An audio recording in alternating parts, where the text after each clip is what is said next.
ಎಲ್ಲರಿಗೂ ಶುಭ ಮುಂಜಾನೆ. ನಮ್ಮ ದಿವ್ಯವಾದ ಭವ್ಯವಾದ ನಿತ್ಯ ನೂತನವಾದ ಅತ್ಯಂತ ಶಕ್ತಿಯುತವಾದ ಅತ್ಯಂತ ಪವಿತ್ರವಾದ ನಮ್ಮ ಒಳಗೆ ಇರುವಂತಹ ಈ ದೇವಾಲಯಕ್ಕೆ ಎಲ್ಲರಿಗೂ ಆತ್ಮೀಯ ಸ್ವಾಗತ. ನನ್ನ ಗುರುವಾಗಿರುವ ಕೇರಳದ ಕಾಂಜಂಗಾಡಿನ ಆನಂದಾಶ್ರಮದ ಪಪ ಸ್ವಾಮಿ ರಾಮದಾಸ್ ಹಾಗೂ ನನ್ನ ತಂದೆ ತಾಯಿಯರ ಚರಣಾರವಿಂದಗಳಲ್ಲಿ ಅನಂತ ಪ್ರಣಾಮಗಳು. ನಾವು ಭಗವದ್ಗೀತೆಯ 13ನೇ ಅಧ್ಯಾಯವಾದ ಕ್ಷೇತ್ರಜ್ಞ ವಿಭಾಗ ಯೋಗ ಇದರ ಬಗ್ಗೆ ತಿಳಿದುಕೊಳ್ಳುವ ಪ್ರಯತ್ನವನ್ನ ಮಾಡ್ತಾ ಇದ್ದೇವೆ. ನಮಗೆಲ್ಲರಿಗೂ ಸಂಶಯ ಬರುವ ಹಾಗೆ ಅರ್ಜುನನಿಗೂ ಸಂಶಯ ಬಂತು. ಕೃಷ್ಣ, ಪ್ರಕೃತಿ ಪುರುಷ ಅಂದ್ರೆ ಏನು, ಜ್ಞಾನ ಜ್ಞೇಯ ಅಂದ್ರೆ ಏನು, ಕ್ಷೇತ್ರಜ್ಞ ಅಂದ್ರೆ ಏನು ಅಂತ ಹೇಳಿ 1ನೇ ಶ್ಲೋಕದಲ್ಲಿ ಪ್ರಶ್ನೆಯನ್ನ ಅಥವಾ ತನ್ನ ಸಂಶಯವನ್ನ ಕೃಷ್ಣನ ಮುಂದೆ ಇಡ್ತಾನೆ. ಈ 1ನೇ ಶ್ಲೋಕ ಸುಮಾರು ಪುಸ್ತಕಗಳಲ್ಲಿ ಇಲ್ಲದೆ ಇರ್ಬೋದು. ಯಾಕೆಂತ ಹೇಳಿದ್ರೆ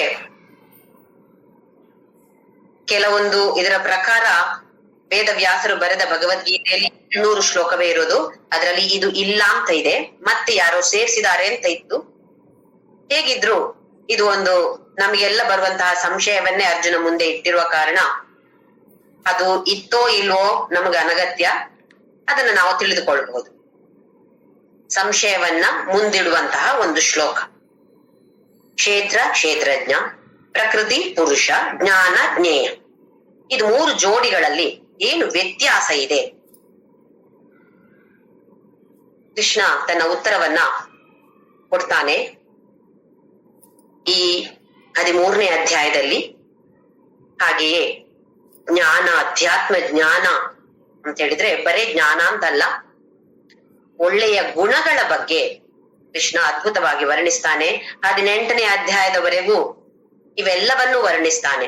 ಜೀವಾತ್ಮ ಪರಮಾತ್ಮ ಐಕ್ಯತೆ ಹೇಗಾಗತ್ತೆ, ಇದು ಐಕ್ಯತೆ ಅಂದ್ರೆ ಏನು, ಹಾಗೆಯೇ ಈ ಪ್ರಪಂಚದಲ್ಲಿ ಏನೆಲ್ಲ ಸೃಷ್ಟಿ, ಪ್ರಪಂಚವನ್ನು ಸೇರಿಸಿಕೊಂಡು ಏನೆಲ್ಲ ಸೃಷ್ಟಿ ಅಂತ ಆಗಿದ್ಯೋ ಅದೆಲ್ಲವೂ ಪ್ರಕೃತಿ, ಅದೆಲ್ಲವೂ ಕ್ಷೇತ್ರ, ಎಲ್ಲವನ್ನು ಸೇರಿಸಿ ಕ್ಷೇತ್ರ ಅಂತ ಹೇಳ್ತಾನೆ ಕೃಷ್ಣ.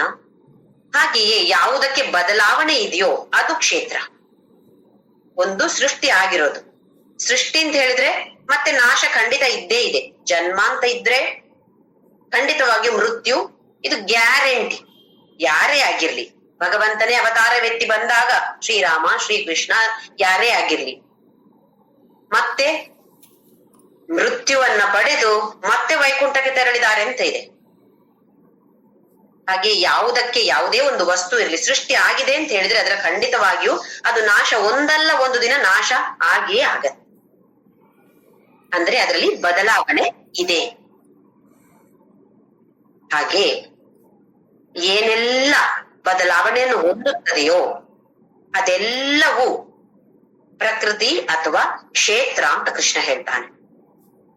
ಯಾವುದು ಬದಲಾವಣೆಯನ್ನ ಯಾವತ್ತೂ ಹೊಂದೋದಿಲ್ವೋ, ಇವತ್ತು ನಾಳೆ ಸ್ವಲ್ಪ ಸಮಯದ ನಂತರ, ಸ್ವಲ್ಪ ವರ್ಷಗಳ ನಂತರ ಅಂತಲ್ಲ, ಎಷ್ಟು ವರ್ಷಗಳಾದ್ರೂ ಯಾವೊಂದು ಬದಲಾವಣೆಯೂ ಅದರಲ್ಲಿ ಆಗೋದಿಲ್ಲ ಅಂತ ಇದೆಯೋ ಅಂಥದನ್ನ ಮಾತ್ರ ಕ್ಷೇತ್ರಜ್ಞ ಅಂತ ಕರೆಯೋದು.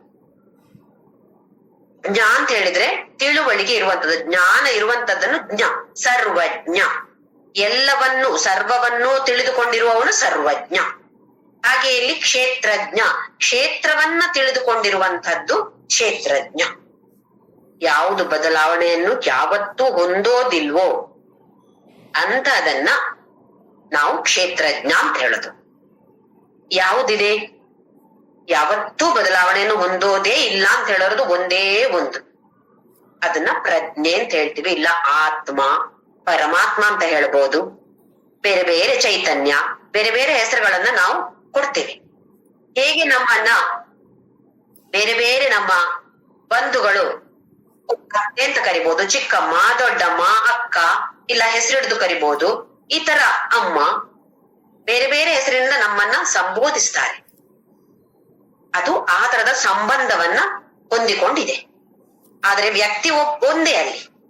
ಹಾಗೆ ಇಲ್ಲಿ ಆ ಪ್ರಜ್ಞೆ ಅಂತ ಹೇಳೋದು ಒಂದೇ. ಅದನ್ನ ಆತ್ಮ, ಪರಮಾತ್ಮ ಅಥವಾ ಚೈತನ್ಯ ಏನೆಲ್ಲ ಹೆಸರಿಡೋದು ನಾವು ಪರಬ್ರಹ್ಮ ಅಂತ ಹೇಳ್ತೀವಿ. ಎಲ್ಲ ಹೆಸರನ್ನ ಅದಕ್ಕೆ ಕೊಡ್ತಾ ಇರ್ತೀವಿ. ಆದ್ರೆ ಅದು ಒಂದೇ ಇರುವಂತಹದ್ದು, ಎಲ್ಲ ಕಡೆಯಲ್ಲಿಯೂ ವ್ಯಾಪಿಸಿಕೊಂಡಿರುವಂತ. ಆತ್ಮಷಟ್ಕದಲ್ಲಿ ಕೊನೆಯ ಶ್ಲೋಕದಲ್ಲಿ, ಷಟ್ಕ ಅಂತ ಹೇಳಿದ್ರೆ ಆರು ಶ್ಲೋಕಗಳಲ್ಲಿ 5 ಶ್ಲೋಕಗಳಲ್ಲಿ ಶಂಕರಾಚಾರ್ಯರು ಇದು ನಾನಲ್ಲ, ಇದು ನಾನಲ್ಲ, ಇದು ನಾನಲ್ಲ ಅಂತ ಹೇಳ್ಕೊಂಡು ಹೋಗ್ತಾರೆ. ಕೊನೆಯದಲ್ಲಿ ಅಹಂ ನಿರ್ವಿಕಲ್ಪೋ ನಿರಾಕಾರ ರೂಪೋ ವಿಭುರ್ವ್ಯಾಪ್ಯ ಸರ್ವತ್ರ ಸರ್ವೇಂದ್ರಿಯಾಣ ಸದಾಮೇ ಸಮತ್ವಂ. ಅಹಂ ನಿರ್ವಿಕಲ್ಪ. ವಿಕಲ್ಪ ಅಂತ ಹೇಳಿದ್ರೆ ಬದಲಾವಣೆ. ಯಾವ ಬದಲಾವಣೆ? ನಿರ್ವಿಕಲ್ಪ, ಏನು ಬದಲಾವಣೆ ಇಲ್ಲದೆ ಇರುವಂತದ್ದು ಯಾವುದು? ಅದು ನಾನು. ನಮ್ಮಲ್ಲಿ ಏನಿದೆ ಇವಾಗ? ನಾನು ಅಂತ ಹೇಳಿದ್ರೆ ಈ ದೇಹ ಅಂತ ಹೇಳುವ ಭಾವನೆ ಇದೆ. ಇಲ್ಲ, ನಮ್ಗೆ ಹೀಗೆ ಭಗವದ್ಗೀತೆ ಓದಿ ಸತ್ಸಂಗವನ್ನ ಕೇಳಿ ನಮ್ಗೆ ಗೊತ್ತಾಗಿದೆ ನಾನು ಅಂದ್ರೆ ಈ ದೇಹ ಅಲ್ಲ, ನಾನು ಅಂದ್ರೆ ಇರುವಂತಹ ಆತ್ಮ ಅಂತ ತಿಳಿದಿದೆ. ಆದ್ರೆ ಇನ್ನು ಅನುಭವಕ್ಕೆ ಬಂದಿಲ್ಲ. ಅದ್ ಯಾವಾಗ ಅನುಭವಕ್ಕೆ ಬರತ್ತೋ ಮತ್ತೆ ನಮಗೆ ಮೋಕ್ಷ. ಹೇಳಿದ್ರೆ ಆ ಜ್ಞಾನ ಬರ್ಬೇಕು ಅಂತ ಇದ್ರೆ ಎಷ್ಟು ಸಮಯ, ಎಷ್ಟು ವರ್ಷಗಳ ಕಾಲ, ಎಷ್ಟು ಜನ್ಮ ಸತತ ಪ್ರಯತ್ನವನ್ನ ಮಾಡ್ಬೇಕು. ಆದ್ರೆ ನಮ್ಮ ಗುರಿ ಅದೇ ಆಗಿರ್ಬೇಕು. ಅದನ್ನೇ ಹೊಂದುವಂತಹ ಗುರಿಯನ್ನ ನಾವು ಇಟ್ಕೊಂಡಿರ್ಬೇಕು. ಯಾಕೆಂತ ಹೇಳಿದ್ರೆ ಇದೆಲ್ಲ ಸಣ್ಣ ಪುಟ್ಟ ಗುರಿ. ಏನದು? ನನಗೊಂದು ಮನೆ ಕಟ್ಟಬೇಕು, ನನ್ನ ಮಕ್ಕಳಿಗೆ ಮದುವೆ ಮಾಡ್ಬೇಕು, ಇದೆಲ್ಲ ಒಂದು ಚಿಕ್ಕ ಪುಟ್ಟ ಲೌಕಿಕ ಗುರಿ. ಅಧ್ಯಾತ್ಮದಲ್ಲಿ ಇದು ಒಂದೇ ನಮ್ಮ ಗುರಿ ಆಗಿರ್ಬೇಕು. ಏನದು? ನಾನು ಆ ಮೋಕ್ಷವನ್ನ ಪಡಿಬೇಕು. ಏನು ಮೋಕ್ಷ ಅಂತ ಹೇಳಿದ್ರೆ ನಮ್ಗೆ ಈ ರಾಗ ದ್ವೇಷದಿಂದ ಮುಕ್ತಿಯನ್ನು ಹೊಂದೋದೇ ಮೋಕ್ಷ. ಅದಕ್ಕೆ ಮುಕ್ತಿ ಅಂತ ಹೆಸರು. ರಾಗ ದ್ವೇಷ ಇಲ್ಲದೆ ಇದ್ರೆ ಇದು ಮೋಕ್ಷವೇ. ಸತ್ತ ನಂತರ ಮೋಕ್ಷ ಅಂತಲ್ಲ. ನಾವ್ಯಾರು ಸತ್ರ ಹೇಳ್ತೀವಲ್ಲ, ಅವರು ಮೋಕ್ಷವನ್ನೇ ಹೊಂದಿರ್ಬೋದು ಅಂತ ಹೇಳಿ. ಸತ್ತ ನಂತರ ಮೋಕ್ಷ ಪಡೆಯೋದಲ್ಲ. ಇರುವಾಗ್ಲೇ ಇಹೈವ, ಇಲ್ಲಿಯೇ ನಾವು ಇದೇ ದೇಹದಲ್ಲಿ ಇರುವಾಗ್ಲೇ ನಮಗೆ ಮೋಕ್ಷ ಸಿಗ್ಬೇಕು. ಇದು ನಮ್ಮ ಗುರಿಯಾಗಿರ್ಬೇಕು. ಗುರಿಯಾಗಿರ್ಬೇಕು ಅಂತ ಹೇಳಿದ್ರೆ ಕೃಷ್ಣ ಇಲ್ಲಿ ಏನ್ ಹೇಳ್ತಾನೆ? ಜ್ಞಾನ ಅಂತ ಹೇಳಿದ್ರೆ ಯಾರು ಕ್ಷೇತ್ರಜ್ಞದ ಬಗ್ಗೆ ತಿಳುವಳಿಕೆಯನ್ನು, ಜ್ಞಾನವನ್ನ ಹೊಂದಿರ್ತಾರೋ ಆ ಜ್ಞಾನ ಮಾತ್ರ ಜ್ಞಾನ ಅಂತ ಕರಿತೇನೆ ನಾನು. ಬೇರೆ ಎಲ್ಲ ಏನಾಗದ್ರೆ ಕೃಷ್ಣ ಏನು ಅಂತ ಹೇಳಿಲ್ಲ, ಅದು ಅಜ್ಞಾನ. ಆಮೇಲೆ ಹೇಳ್ತಾನೆ ಬೇರೆ ಇನ್ನು ಎಲ್ಲ ಉಳಿದಿದ್ದೆಲ್ಲವೂ ಅಜ್ಞಾನವೇ. ಜ್ಞಾನದ ಕೆಳಗಡೆ ಬರೋದೇ ಇಲ್ಲ ಅದು. ಯಾಕೆಂತ ಹೇಳಿದ್ರೆ ಅದೆಲ್ಲ ನಮಗೆ ಮುಕ್ತಿಯನ್ನ ಕೊಡುವಂತದ್ದು ಅಲ್ಲ. ಬೇಕು, ಲೌಕಿಕ ವ್ಯವಹಾರಕ್ಕೆ ಬೇಕಾಗಿ ಆ ತರದ ಜ್ಞಾನ ಬೇಕು. ಅದರ ಜೊತೆ ಇದಕ್ಕೆ ಜಾಸ್ತಿ ಪ್ರಾಮುಖ್ಯತೆಯನ್ನ ನಾವು ಕೊಡ್ಬೇಕು. ಇಷ್ಟವರೆಗೆ ಕೊಟ್ಟಿಲ್ಲ ಅಂತ ಆದ್ರೂ ಕೂಡ ಇನ್ನಾದ್ರೂ ಇನ್ನು ಎಷ್ಟು ವರ್ಷ ಇರ್ತೀವೋ ಗೊತ್ತಿಲ್ಲ, ಇರುವಷ್ಟು ಸಮಯ ಸತತ ಪ್ರಯತ್ನವನ್ನ ನಾವೆಲ್ಲರೂ ಜೊತೆಯಲ್ಲಿ ಖಂಡಿತವಾಗಿಯೂ ಮಾಡೋಣ. ಈಗ ಮುಂದಿನ ಶ್ಲೋಕ ನಂಬರ್ 4. ತತ್ಕ್ಷೇತ್ರಂ ಯಚ್ಚ ಯಾದೃಚ್ಛ ಯದ್ವಿಕಾರಿ ಯತಶ್ಚ ಯತ್ ಸ ಚ ಯೋ ಯತ್ ಪ್ರಭಾವಶ್ಚ ತತ್ಸಮಾಸೇನ ಮೇ ಶೃಣು. ಕೃಷ್ಣ ಹೇಳ್ತಾನೆ ತತ್ ಕ್ಷೇತ್ರಂ ಯಚ್ಚ, ಈ ಕ್ಷೇತ್ರ ಅದು ಯಾವುದು? ಕ್ಷೇತ್ರ ಅಂತ ಹೇಳಿದ್ರೆ ಏನು? ಇನ್ನು ಅದರ ಬಗ್ಗೆ ಜಾಸ್ತಿ ವರ್ಣನೆಯನ್ನ ನಾನು ಮಾಡ್ತೇನೆ. ಅದರ ವಿಷಯ ನಿನ್ಗೆ ಇನ್ನು ಸ್ವಲ್ಪ ಹೇಳ್ತೇನೆ, ಸಂಕ್ಷಿಪ್ತವಾಗಿ ಹೇಳ್ತೇನೆ. ತತ್ ಸಮಾಸೇನ, ಸಂಕ್ಷಿಪ್ತವಾಗಿ ಹೇಳ್ತೇನೆ ನಾನು. ಇದು ನೆನ್ಪಿಟ್ಕೊಳ್ಬೇಕು. ಇದು ನಡೀತಾ ಇರೋದು ರಣರಂಗದಲ್ಲಿ, ಯುದ್ಧ ಭೂಮಿಯಲ್ಲಿ. ಯುದ್ಧ ಇನ್ನೇನು ಶುರು ಆಗ್ಬೇಕು ಅಷ್ಟೊತ್ತಿಗೆ ಅರ್ಜುನನಿಗೆ ವಿಷಾದ. ಇವರನ್ನೆಲ್ಲ ನಾನು ಕೊಲ್ಬೇಕಾ? ಇವರೆಲ್ಲ ಸತ್ತು ಹೋದ್ರೆ ಇಡೀ ವಂಶವೇ ಎಲ್ಲ ನಾಶ ಆಗ್ಬಿಡತ್ತೆ ಅಲ್ವಾ ಅಂತ ಹೇಳುವ ಭಯ ಬಂದ್ಬಿಡ್ತು, ದುಃಖ.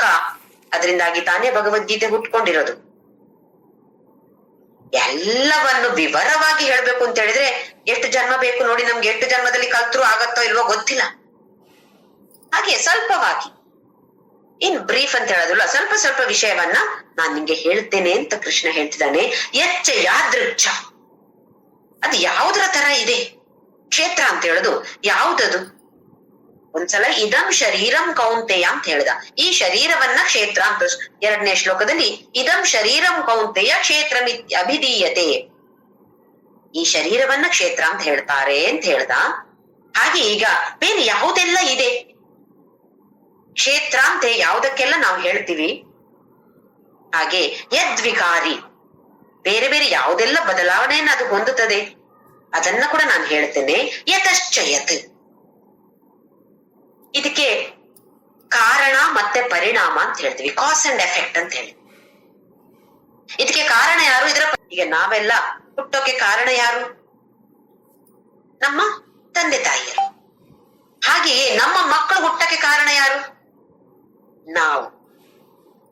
ನಾವು ಪರಿಣಾಮವೂ ಆದೆವು, ತಂದೆ ತಾಯಿಯರ ಪರಿಣಾಮ ನಾವು, ಹಾಗೆ ನಮ್ಮ ಮಕ್ಕಳಿಗೆ ಕಾರಣರು ನಾವಾದೆವು. ಕಾರಣ ಮತ್ತೆ ಪರಿಣಾಮ ಇದಿಲ್ಲದೆ ಪ್ರಪಂಚದಲ್ಲಿ ಏನೂ ಇರೋದಿಲ್ಲ.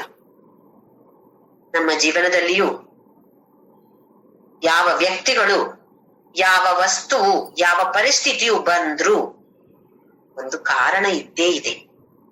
ಈ ಪರಿಸ್ಥಿತಿಯನ್ನ, ಈ ವ್ಯಕ್ತಿಯನ್ನ ಅಥವಾ ಈ ವಸ್ತುವಿನ ಜೊತೆ ಯಾವ ತರ ವ್ಯವಹಾರವನ್ನು ನಾವು ಮಾಡ್ತೇವೆ ಅದು ನಮ್ಮ ಮುಂದಿನ ಪರಿಣಾಮಕ್ಕೆ ಕಾರಣ ಆಗುತ್ತೆ.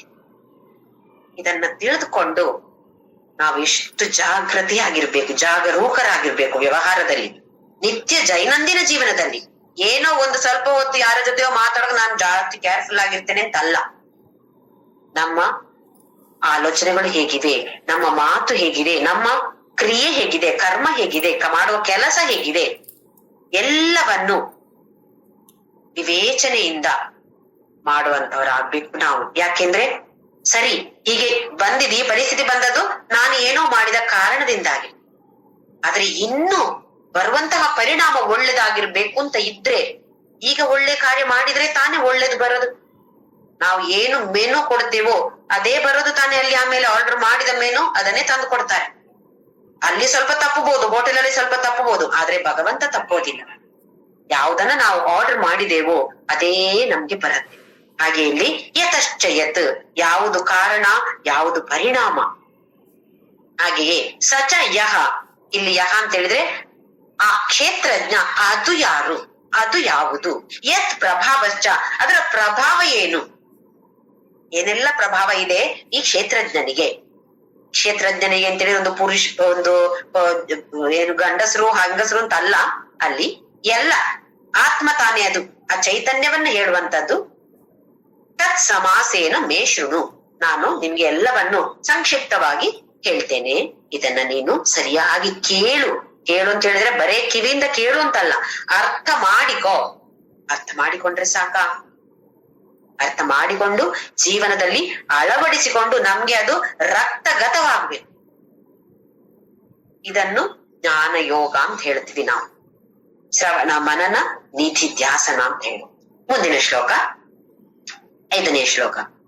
ಋಷಿಭಿರ್ಬಹುಧಾ ಗೀತಂ ಛಂದೋಭಿರ್ವಿವಿಧೈ ಪೃಥಕ್ ಬ್ರಹ್ಮಸೂತ್ರ ಪದೈಶ್ಚೈವ ಹೇತುಮದ್ಭಿರ್ವಿನಿಶ್ಚಿತೈಃ. ಋಷಿಭಿಃ ಬಹುಧಾ ಗೀತಂ, ಇದರ ಬಗ್ಗೆ ಇಲ್ಲಿ ಕ್ಷೇತ್ರ, ಕ್ಷೇತ್ರಜ್ಞ ಅಥವಾ ಪ್ರಕೃತಿ ಪುರುಷ ಅಥವಾ ಮ್ಯಾಟರ್ ಅಂಡ್ ಕಾನ್ಶಿಯಸ್ನೆಸ್. ಮ್ಯಾಟರ್ ಅಂತ ಹೇಳೋದಕ್ಕೆ ಕನ್ನಡದಲ್ಲಿ ವಿಷಯ ಅಂತ ಹೇಳ್ತೀವಿ, ಕಾನ್ಶಿಯಸ್ನೆಸ್ ಅಂತ ಹೇಳಿದ್ರೆ ಪ್ರಜ್ಞೆ. ಇದರ ಬಗ್ಗೆ, ಇದರ ಸಂಬಂಧದ ಬಗ್ಗೆ ನಮ್ಮ ವಿಜ್ಞಾನಿಗಳಿಗೆ ಇನ್ನೂ ಕಂಡುಹಿಡಿಯಕ್ಕಾಗಿಲ್ಲ. ಈ ವಿಷಯ ಮತ್ತು ಪ್ರಜ್ಞೆಯ ಸಂಬಂಧ ಏನು ಅಂತ ಹೇಳೋದನ್ನ ವಿಜ್ಞಾನಿಗಳು ಇನ್ನೂ ಪ್ರಯತ್ನ ಮಾಡ್ತಾ ಇದ್ದಾರೆ. ಏನು ಸಂಬಂಧ ಅಂತ ಹುಡುಕೋದು, ತಿಳಿಯೋದಿಕ್ಕೆ. ಅದು ಬಿಡಿ, ಅದು ಯಾವ ಸಬ್ಜೆಕ್ಟ್ ಅಲ್ಲಿ ಬರುತ್ತೆ ಅಂತಲೂ ಗೊತ್ತಾಗಿಲ್ಲ ಇನ್ನು. ಅದು ಸೈಕಾಲಜಿಯಾ, ಫಿಸಿಯಾಲಜಿಯಾ, ನ್ಯೂರಾಲಜಿಯಾ, ಅಲ್ಲ ಇನ್ನೊಂದು ಯಾವ್ದೋ ಆಲಜಿಯಾ, ಯಾವ್ದ್ರಲ್ಲಿ ಬರುತ್ತೆ ಅಂತ ಅವ್ರಿಗೆ ಇನ್ನೂ ಗೊತ್ತಾಗಿಲ್ಲ.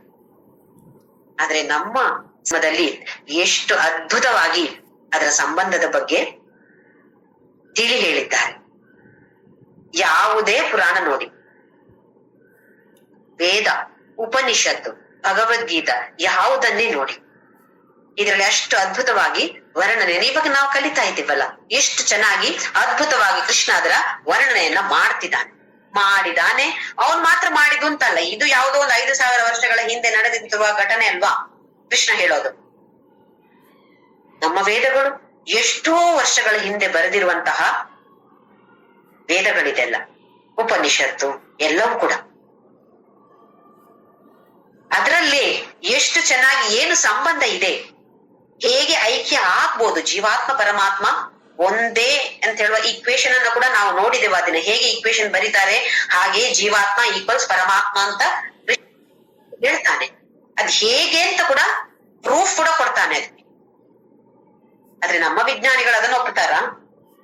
ನಾವು ಒಪ್ಪುತ್ತೇವಾ? ನಮಿಗೂ ಅಷ್ಟೇ ಅಲ್ವಾ, ನಮಗೆ ಅಮೆರಿಕದಿಂದ ಅದು ಬರ್ಬೇಕು. ಅವರು ಹೀಗೆ ಪ್ರೂವ್ ಮಾಡಿದ್ದಾರೆ, ಏನು ಅರಿಶಿನ ಹಳದಿ ಇದು ಭಾರಿ ಒಳ್ಳೇದ ಆರೋಗ್ಯಕ್ಕೆ ಅಂತ ಅವ್ರು ಹೇಳಿದ ಮತ್ತೆ ನಮಗೆ ಓಹೋ ಹೌದಾ ಒಳ್ಳೇದಾ ಅಂತ ನಮ್ಗೆ ಗೊತ್ತಾಗೋದು. ನಮ್ಮ ಇಲ್ಲಿ ಸನಾತನ ಧರ್ಮದಲ್ಲಿ ಎಷ್ಟು ಒಳ್ಳೆಯ ಪ್ರಾಮುಖ್ಯತೆಯನ್ನ ಕೊಟ್ಟಿದ್ದಾರೆ, ನಮ್ಮ ಹಿಂದೂ ಧರ್ಮದಲ್ಲಿ ಅರಿಶಿನಕ್ಕೆ ಎಷ್ಟು ಪ್ರಾಮುಖ್ಯತೆಯನ್ನ ಕೊಟ್ಟಿದ್ದಾರೆ ನೋಡಿ. ಕೊಡದೆ ಹಳದಿ ಕುಂಕುಮ ಎಲ್ಲರಿಗೂ. ನಮ್ಮ ದೈನಂದಿನ ಜೀವನದಲ್ಲಿ ಅಡಿಗೆಯಲ್ಲಿ ಅದು ಇಲ್ಲದೆ ನಮಗೆ ಯಾವ ಅಡಿಗೆಯೂ ಇಲ್ಲ. ಆದ್ರೂ ಅದರ ಬಗ್ಗೆ ನಮಗೆ ಅರಿವು ಇಲ್ಲ, ಅದರ ಪ್ರಾಮುಖ್ಯತೆ ಬಗ್ಗೆ ಅರಿವು ಇಲ್ಲ. ಅದು ಅರಿವು ಯಾವಾಗ ಬರ್ತದೆ ನಮ್ಗೆ? ಅಮೆರಿಕದಿಂದ ಬಂದ್ರೆ. ಇಲ್ದೇ ಇದ್ರೆ ನಮ್ಗೆ ನಮ್ಮಲ್ಲಿರೋದಿಲ್ಲ. ನಮ್ಗೆ ಹಿತ್ತಲ ಗಿಡ ಮದ್ದಲ್ಲ ಅಂತ ಹೇಳೋದಿಲ್ವಾ?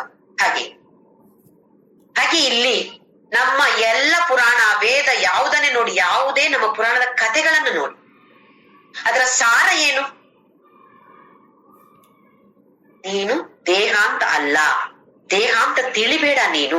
ಯಾವುದೇ ಸಣ್ಣ ಕಥೆಯೂ ಇರ್ಬೋದು, ಅದೆಲ್ಲವೂ ಕೆಲವು ಒಳ್ಳೆಯ ಗುಣಗಳನ್ನ ಹೇಳಿಕೊಡತ್ತೆ. ನಮ್ಮಲ್ಲಿ ಏನೋ ಟಾಮ್ ಡಿಕ್ ಅಂಡ್ ಹ್ಯಾರಿ ಕಥೆಗಳಿಲ್ಲ. ಇರುವಂತದ್ದೆಲ್ಲ ಒಂದು ವ್ಯಾಲ್ಯೂ ಅನ್ನ ನಮ್ಗೆ, ಅದರ ಗುಣದ ಬೆಲೆಯನ್ನ ನಮ್ಗೆ ತಿಳಿಸಿಕೊಡುವಂತಹ ಕಥೆಗಳು. ಒಳ್ಳೆಯ ಗುಣ ಯಾಕೆ ಬೇಕು, ಗುಣ ಇರಬೇಕು ಅಂತ ಸುಮ್ನೆ ಹೇಳಿದ್ರೆ ಆಗತ್ತಾ? ಯಾಕೆ ಬೇಕು ಅಂತ ಹೇಳಿದ್ರೆ ತಾನೇ ಅರ್ಥ ಆಗೋದು.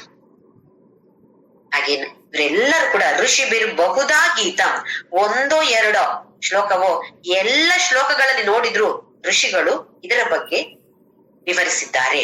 ಋಷಿ ಬಹುದಾ ಗೀತ ಛಂದೋಭಿರ್ ವಿವಿಧೈ ಪೃಥಕ್. ಇಲ್ಲಿ ಛಂದಸ್ ಅಂತ ಹೇಳಿದ್ರೆ ಬೇರೆ ಬೇರೆ ಸ್ತೋತ್ರಗಳು. ಯಾವುದೇ ಸ್ತೋತ್ರವನ್ನ ತಗೊಳ್ಳಿ, ಅದು ಶಿವ, ಲಲಿತಾ, ಇಲ್ಲ ಯಾವುದೇ ವಿಷ್ಣು, ಯಾವ್ದ್ರದ್ದೇ ಶ್ಲೋಕ ಇರ್ಬೋದು. ಅದರ ಸಾರ ಏನು? ಮತ್ತೆ ಪರಮಾತ್ಮ. ಪರಮಾತ್ಮೆ ಅಂತ ಹೇಳಿದ್ರೆ ನೀನೇ. ಅಹಮಿತ್ಯೇವ ವಿಭಾವಯೇ ಭವಾನಿ. ನಮ್ಮ ಧ್ಯಾನ ಶ್ಲೋಕ, ಲಲಿತಾ ಸಹಸ್ರನಾಮದ ಧ್ಯಾನ ಶ್ಲೋಕ, ನಾನೇ ನೀನು, ನೀನೇ ನಾನು ಅಂತ ಹೇಳುವ ಭಾವನೆಯಿಂದ ನಿನ್ನ ಧ್ಯಾನ ನಾನು ಮಾಡ್ತೇನೆ. ಅಹಮಿತಿ ಏವ, ನೀನೇ ನಾನು ಅಂತ ಹೇಳುವ ಭಾವನೆಯಿಂದ ಧ್ಯಾನ ಮಾಡ್ತೇನೆ ನಾನು. ನೋಡಿ, ಎಲ್ಲಿ ನೋಡಿದ್ರು ಇದು ಇದ್ದೇ ಇದೆ, ಜೀವಾತ್ಮ ಈಕ್ವಲ್ಸ್ ಪರಮಾತ್ಮ ಅಂತ ಹೇಳಿ. ಚಂದೋಬೆ ವಿವಿಧೇ ಪೃಥಕ್. ಪೃಥಕ್ ಅಂತ ಹೇಳಿದ್ರೆ ಬೇರೆ ಬೇರೆ ಬೇರೆ ಬೇರೆ ನಾನಾ ವಿಧದ ಬೇರೆ ಬೇರೆ ಬೇರೆ ಬೇರೆ ಶ್ಲೋಕಗಳನ್ನ ತಗೊಳ್ಳಿ. ಯಾವುದು ನೋಡಿದ್ರು ಅದರ ಎಸೆನ್ಸ್ ಅಥವಾ ಸಾರ ಏನು? ಈ ಕ್ಷೇತ್ರಜ್ಞ ಹೆಸರು ಮಾತ್ರ ಬೇರೆ ಕೊಟ್ಟಿರ್ಬೋದು. ಇಲ್ಲಿ ಕ್ಷೇತ್ರಜ್ಞ, ಇದರ ಬಗ್ಗೆ ನಮ್ಗೆ ಗೊತ್ತಿರ್ಲಿಲ್ಲ, ಈಗ ಗೊತ್ತಾಗ್ತಾ ಇದೆ. ಆದ್ರೆ ವೇದಗಳಲ್ಲಿ, ಪುರಾಣಗಳಲ್ಲಿ, ಸ್ತೋತ್ರಗಳಲ್ಲಿ ಇದನ್ನೇ ಹೇಳಿದ್ದಾರೆ. ಹಾಗೆ ಬ್ರಹ್ಮಸೂತ್ರ ಪದೈಶ್ಚೈವ, ಬ್ರಹ್ಮಸೂತ್ರ ವೇದವ್ಯಾಸರು ಬರೆದಿರುವಂತಹ ಬ್ರಹ್ಮಸೂತ್ರ ಅಂತ ಹೇಳಿದ್ರೆ 555 ಸೂತ್ರಗಳಿವೆ ಅಂತೆ. ಇದನ್ನ 4 ಅಧ್ಯಾಯಗಳಾಗಿ ವಿಭಾಗ ಮಾಡಿದ್ದಾರೆ. ಏನಿದೆ ಈ ಬ್ರಹ್ಮಸೂತ್ರದಲ್ಲಿ? ನಮ್ಮ ವೇದಗಳಲ್ಲಿ ಪೂರ್ವ ಭಾಗ ಏನನ್ನ ಹೇಳಿಕೊಡತ್ತೆ ಅಂತ ಹೇಳಿದ್ರೆ ಕರ್ಮಕಾಂಡ, ಏನು ಆಚರಣೆಗಳು ಹೇಗೆ, ಇದರ ಒಂದು ವಿಶ್ಲೇಷಣೆ. ಆಚರಣೆಗಳ ಬಗ್ಗೆಯೂ ಇದೆ, ಆಚರಣೆಗಳ ಬಗ್ಗೆ ವಿವರವನ್ನ ಕೂಡ ಕೊಟ್ಟಿದ್ದಾರೆ. ಅಂದ್ರೆ ವಿಶ್ಲೇಷಣೆ, ಅನಾಲಿಸಿಸ್ ಅಂತ ಹೇಳ್ತೀವಿ. ಒಂದು ಲಾಜಿಕಲ್ ಅನಾಲಿಸಿಸ್, ತಾರ್ಕಿಕ ವಿಶ್ಲೇಷಣೆ, ತರ್ಕ ಪ್ರಕಾರ ವಿಶ್ಲೇಷಣೆ. ಸುಮ್ನೆ ಯಾರೋ ಕುತ್ಕೊಂಡು ಹರಟೆ ಹೊಡೆಯೋದಲ್ಲ, ಅಲ್ಲಿ ತರ್ಕ ಪ್ರಕಾರವಾಗಿ ಅದರ ವಿಶ್ಲೇಷಣೆಯನ್ನ ಅಲ್ಲಿ ಕೊಟ್ಟಿದ್ದಾರೆ. ಹಾಗೆಯೇ ವೇದಾಂತದಲ್ಲಿ ಇದು ಈ ಫಿಲಾಸಫಿಯ ಬಗ್ಗೆ ಮತ್ತೆ ವಿಶ್ಲೇಷಣೆ. ಈ ಪೋರ್ಷನ್, ಈ ಫಿಲಾಸಫಿಕಲ್ ಅನಾಲಿಸಿಸ್ ನ ಬಗ್ಗೆ ಅದರ ಪೋರ್ಷನ್ ಇದನ್ನ ತಗೊಂಡು ಸೂತ್ರ, ಒಂದು ಸಣ್ಣ ಒಂದೇ ವಾಕ್ಯದಲ್ಲಿ ಒಂದು ವಿಚಾರವನ್ನ ತಿಳಿ ಹೇಳೋದು. ಅದರ ವಿವರವನ್ನ ಕೊಡೋದಿಲ್ಲ. ವಿವರವನ್ನ ನಾವು ಬೇರೆ ಯಾವುದೋ ವ್ಯಾಖ್ಯಾನದಲ್ಲಿ ತಿಳಿದುಕೊಳ್ಬೇಕು. ಅಥವಾ ಹೇಗೆ ನಾವು ಒಂದು ಕ್ಯಾಪ್ಸೂಲ್ ತಗೊಳ್ತೀವಿ, ಕ್ಯಾಪ್ಸೂಲ್ ಗೊತ್ತಿದೆ ಎಲ್ರಿಗೂ ಕೂಡ, ಮಾತ್ರೆ, ಒಂದು ತರದ ಮಾತ್ರೆ. ಅದು ಅದರ ಒಳಗಡೆ ಎಲ್ಲವೂ ಇದೆ. ಅದನ್ನ ತಗೊಂಡ್ರೆ ಎಲ್ಲವೂ ತಗೊಂಡ ಹಾಗೆ. ಹಾಗೆ ಇಲ್ಲಿ ಸೂತ್ರ, ಬ್ರಹ್ಮ ಸೂತ್ರದಲ್ಲಿ ಈ ತರದ ವಿಶ್ಲೇಷಣೆಯನ್ನ ಅದ್ಭುತವಾಗಿ ವೇದವ್ಯಾಸರು 555 ಸೂತ್ರಗಳಲ್ಲಿ ವಿವರಿಸಿದ್ದಾರೆ. ವಿವರಣೆ ಇಲ್ಲ, ಅಲ್ಲಿ ಒಂದು ಲೈನ್ ಮಾತ್ರ ಇರೋದು. ಹಾಗೆ 555 ಇದೆಯಂತೆ. ಅದರಲ್ಲಿ ಸಾಧಾರಣ ಹತ್ರ 190 ವಿಷಯಗಳನ್ನ ಕವರ್ ಮಾಡಿದಾರಂತೆ ಅವರು. ಏನೆಲ್ಲ ಬರ್ದಿಲ್ಲ ನೋಡಿ ವೇದವ್ಯಾಸರು. ನಾವು ಎಷ್ಟು ಕೃತಜ್ಞತೆ ಹೇಳಿದ್ರು ಕಡಿಮೆ. ಅವರಿಂದಾಗಿ ಇದೆಲ್ಲ ನಮ್ಗೆ ಸ್ವಲ್ಪವಾಗಿ ಅರಿತುಕೊಳ್ಳಿಕ್ಕೆ ನಮ್ಗೆ ಒಂದು ಅವಕಾಶ ಸಿಗ್ತಾ ಇದೆ. ಬ್ರಹ್ಮಸೂತ್ರ ಪದೈಶ್ಚೈವ, ಹಾಗೆ ಬ್ರಹ್ಮಸೂತ್ರದಲ್ಲಿ ಕೂಡ ಇದರ ಬಗ್ಗೆ ವಿವರಿಸಿದ್ದಾರೆ. ಹೇತು ಮದ್ಭಿಹಿ ವಿನಿಶ್ಚಿತೈ, ಹೇಗೆ ನಿಶ್ಚಯ ಮಾಡಿದ್ರು? ಏನೋ ಸುಮ್ನೆ ಕೆಲವು ಧರ್ಮಗಳಲ್ಲಿ ನೋಡಿ ಅವ್ರ ಹಾಗೆ, ಯಾವ ಧರ್ಮ ಅಂತ ಬೇಡ, ಹೆಸರು ಬೇಡ, ಅವ್ರಾಗಿ ಹೇಳಿದ್ದಾರೆ, ಹಾಗಾಗಿ ನೀವು ಹೀಗೆ ಕಲ್ತ್ಕೊಳ್ಬೇಕು. ಸರಿಯೋ ತಪ್ಪ ಅದು ಗೊತ್ತಿಲ್ಲ, ಪುನಃ ಪ್ರಶ್ನೆ ಮಾಡುವಂತಹ ಅವಕಾಶ ಇಲ್ಲ. ನಮ್ಮ ಸನಾತನ ಧರ್ಮ ಅದ್ಭುತವಾದ ಧರ್ಮ, ಹೀಗಿಲ್ಲ. ಯಾವ್ದಾದ್ರೂ ಒಂದು ನಿಶ್ಚಯ ಮಾಡಿದ್ದಾರೆ ಅಂತ ಆದ್ರೆ ಅದಕ್ಕೆ ಕಾರಣ ಸಮೇತ ನಿಶ್ಚಯ ಮಾಡಿರ್ತಾರೆ. ಸುಮ್ನೆ ನಿಶ್ಚಯ ಮಾಡೋದಿಲ್ಲ. ಓ ಇದು ನಾನು ಗ್ರೇಟ್, ನಾನು ಶ್ರೇಷ್ಠ, ನಾನು ಹೇಳಿದಾಗೆ ನಡಿಬೇಕು ಅಂತ ಎಲ್ಲಿಯೂ ಇಲ್ಲ. ಇದೆಲ್ಲ ಕಾರಣಬದ್ಧವಾಗಿ, ಕಾರಣ ಇರೋದ್ರಿಂದ ಹೀಗೆ ನಿಶ್ಚಯ ಮಾಡಿರ್ತಾರೆ. ಹೇತು ಮದ್ಭಿಹಿ ವಿನಿಶ್ಚಿತೈಹಿ, ಹೇಗೆ ನಿಶ್ಚಯ ಮಾಡಿದ್ರು? ಅದಕ್ಕೆಲ್ಲ ಕಾರಣ ಇದೆ. ನಮ್ಮ ಸೈನ್ಸ್ ಅಲ್ಲೂ ಹಾಗೆ ತಾನೇ ಹೇಳೋದು. ಸುಮ್ನೆ ಏನೋ ಹೇಳಿದ್ರು ಒಪ್ಕೊಳ್ಳೋದಿಲ್ಲ. ಅದಕ್ಕೊಂದು ಸರಿಯಾದ ಕಾರಣ ಬೇಕು. ಅದನ್ನ ಎಕ್ಸ್ಪೆರಿಮೆಂಟ್ ಮಾಡಿ, ಪ್ರಯೋಗ ಮಾಡಿ ಅವ್ರವ್ರು ಒಪ್ಪಿದ್ರೆ ಮಾತ್ರ ಅವರಿಗೆ ಒಪ್ಪಿಗೆ. ಹಾಗೆ ಇದು ಕೂಡ ಯಾವುದೆಲ್ಲ ವಿಚಾರಗಳು ನಮ್ಮ ಸನಾತನ ಧರ್ಮದಲ್ಲಿ ಇದೆಯೋ ಅದೆಲ್ಲವೂ ಕೂಡ ನಿಶ್ಚಯವನ್ನ ಹೇಗ್ ಮಾಡಿದ್ದಾರೆ ಅಂತ ಹೇಳಿದ್ರೆ ಕಾರಣದಿಂದಲೇ, ಸುಮ್ಮನೆ ಅಲ್ಲ. ಹಾಗೆ ಇಲ್ಲಿ ಕೃಷ್ಣ ಏನು ಹೇಳ್ತಿದ್ದಾನೆ ಅಂತ ಹೇಳಿದ್ರೆ, ಋಷಿಗಳು ಹೇಳಿದ್ದಾರೆ, ನಮ್ಮ ಶ್ಲೋಕಗಳು ಸ್ತೋತ್ರಗಳು ಎಲ್ಲ ಹೇಳ್ತಾ ಇದೆ. ಹಾಗೆ ಬ್ರಹ್ಮ ಸೂತ್ರಗಳಲ್ಲಿ ಕೂಡ ಎಲ್ಲದರಲ್ಲಿ ಕೂಡ ಈ ಜೀವಾತ್ಮ ಪರಮಾತ್ಮ ಅಥವಾ ಕ್ಷೇತ್ರಜ್ಞದ ಬಗ್ಗೆ ವಿವರಣೆಯನ್ನ ಕೊಟ್ಟಿದ್ದಾರೆ, ನಿಶ್ಚಯವಾಗಿ ಕೊಟ್ಟಿದ್ದಾರೆ. ಇದರಲ್ಲಿ ಯಾವ ಸಂಶಯವೂ ಯಾಕೆ ಅಂತ ಹೇಳಿದ್ರೆ ಇದು ಕಾರಣದಿಂದಲೇ ಬಂದಿರುವಂತದ್ದು, ಒಂದು ಕಾರಣ ಇದ್ದೇ ನಿಶ್ಚಯ ಮಾಡಿರುವಂತದ್ದು. ಮುಂದಿನ ಶ್ಲೋಕ ನಂಬರ್ 6 ಮತ್ತೆ 7 ಜೊತೆಯಾಗಿ ಹೇಳ್ತೀನಿ. ಮಹಾಭೂತಾನ್ಯಹಂಕಾರೋ ಬುದ್ಧಿರವ್ಯಕ್ತಮೇವ ಚ ಇಂದ್ರಿಯಾಣಿ ದಶೈಕಂ ಚ ಪಂಚಚೇಂದ್ರಿಯ ಗೋಚರಾಃ ಇಚ್ಛಾ ದ್ವೇಷ ಸುಖಂ ದುಃಖಂ ಸಂಘಾತಶ್ಚೇತನಾ ಧೃತಿಃ ಏತತ್ ಕ್ಷೇತ್ರಂ ಸಮಾಸೇನ ಸವಿಕಾರಮುದಾಹೃತಂ. ಒಂದು ಸೆಷನ್ ಅಲ್ಲಿ ನಾವು ತಿಳಿದುಕೊಂಡ ಹಾಗೆ ಕ್ಷೇತ್ರ ಅಂತ ಹೇಳಿದ್ರೆ ಈ ದೇಹ ಅಂತ ಹೇಳಿದ, ಇನ್ನು ಮುಂದೆ ಯಾವುದೆಲ್ಲ ಕ್ಷೇತ್ರದಲ್ಲಿ ಬರುತ್ತೆ ಅಂತ ಹೇಳ್ತಾನೆ. ಈ ಶರೀರ ಅಂತ ಹೇಳೋದು ಯಾಕೆ ಕ್ಷೇತ್ರ ಹೇಳಿದ ಕೃಷ್ಣ ಅಂತ ಹೇಳಿದ್ರೆ, ಒಂದು ಭೂಮಿಯ ಹಾಗೆ. ಹೇಗೆ ನಾವು ಬೀಜವನ್ನ ವ್ಯವಸಾಯ ಭೂಮಿಯಲ್ಲಿ ಬಿತ್ತುತ್ತೇವೋ, ಅದು ಬಿತ್ತಿದಾಗ ಗಿಡಗಳಾಗಿ ನಮಗೆ ಯಾವುದು ಬೆಳೆಯನ್ನ ನಾವು ಅಲ್ಲಿ ಬಿತ್ತಿದೆವೋ ಆ ಬೆಳೆ ನಮ್ಗೆ ಸಿಗತ್ತೆ. ಯಾವ ಬೀಜವನ್ನ ನಾವು ಬಿತ್ತಿದೆವೋ ಅದರ ಪ್ರಕಾರ ಸಸಿ ಬೆಳೆದು ಅದರ ಪ್ರಕಾರ ಫಲವನ್ನ ನಮ್ಗೆ ಕೊಡತ್ತೆ. ಹಾಗೆಯೇ ನಾವು ಎಷ್ಟೋ ಜನ್ಮಗಳನ್ನ ತಾಳಿದ್ದೇವೆ. ಯಾವ ತರದ ಯಾವ ಯೋನಿಗಳಲ್ಲಿ ಜನ್ಮ ಎತ್ತಿದ್ದೇವೋ ನಮ್ಗೆ ಗೊತ್ತಿಲ್ಲ. ಅದರ ಸ್ಮರಣೆ ಇಲ್ಲದೆ ಇರೋದೇ ಒಳ್ಳೇದು. ಆ ಬೇರೆ ಬೇರೆ ಜನ್ಮಗಳಲ್ಲಿ ಅಥವಾ ಇದೇ ಜನ್ಮದಲ್ಲಿ ಇಷ್ಟರವರೆಗೂ, ಈ ನಿಮಿಷದವರೆಗೂ ಪುಣ್ಯ ಕಾರ್ಯವನ್ನು ಮಾಡಿರ್ಬೋದು, ಪಾಪ ಕಾರ್ಯಗಳನ್ನು ಮಾಡಿರ್ಬೋದು. ಪುಣ್ಯ ಕಾರ್ಯ ಮಾಡಿದ್ರೆ ಪುಣ್ಯ ಫಲ, ಪಾಪ ಕಾರ್ಯ ಮಾಡಿದ್ರೆ ಪಾಪದ ಫಲ. ಈ ಫಲವನ್ನ ಇದೆಲ್ಲವನ್ನು ಬೀಜಗಳು ಅಂತ ಅನ್ಕೊಳ್ಳೋಣ. ಪುಣ್ಯದ ಬೀಜ, ಪಾಪದ ಬೀಜ, ಇದು ನಾವೇ ಮಾಡಿಕೊಂಡಿರುವಂತಹದ್ದು ಬೀಜಗಳ ಸಂಗ್ರಹ. ಇದನ್ನೇ ನಾವು ವಾಸನೆ ಅಥವಾ ಸಂಸ್ಕಾರ ಅಂತ ಹೇಳ್ತೇವೆ. ದೊಡ್ಡ ಬ್ಯಾಗ್ ಹೊತ್ತುಕೊಂಡು ಬಂದಿದೆ, ತುಂಬಾ ಬೀಜಗಳಿವೆ ಅದರಲ್ಲಿ. ಪಾಪ ಎಷ್ಟು ಪುಣ್ಯ ಎಷ್ಟು ಗೊತ್ತಿಲ್ಲ.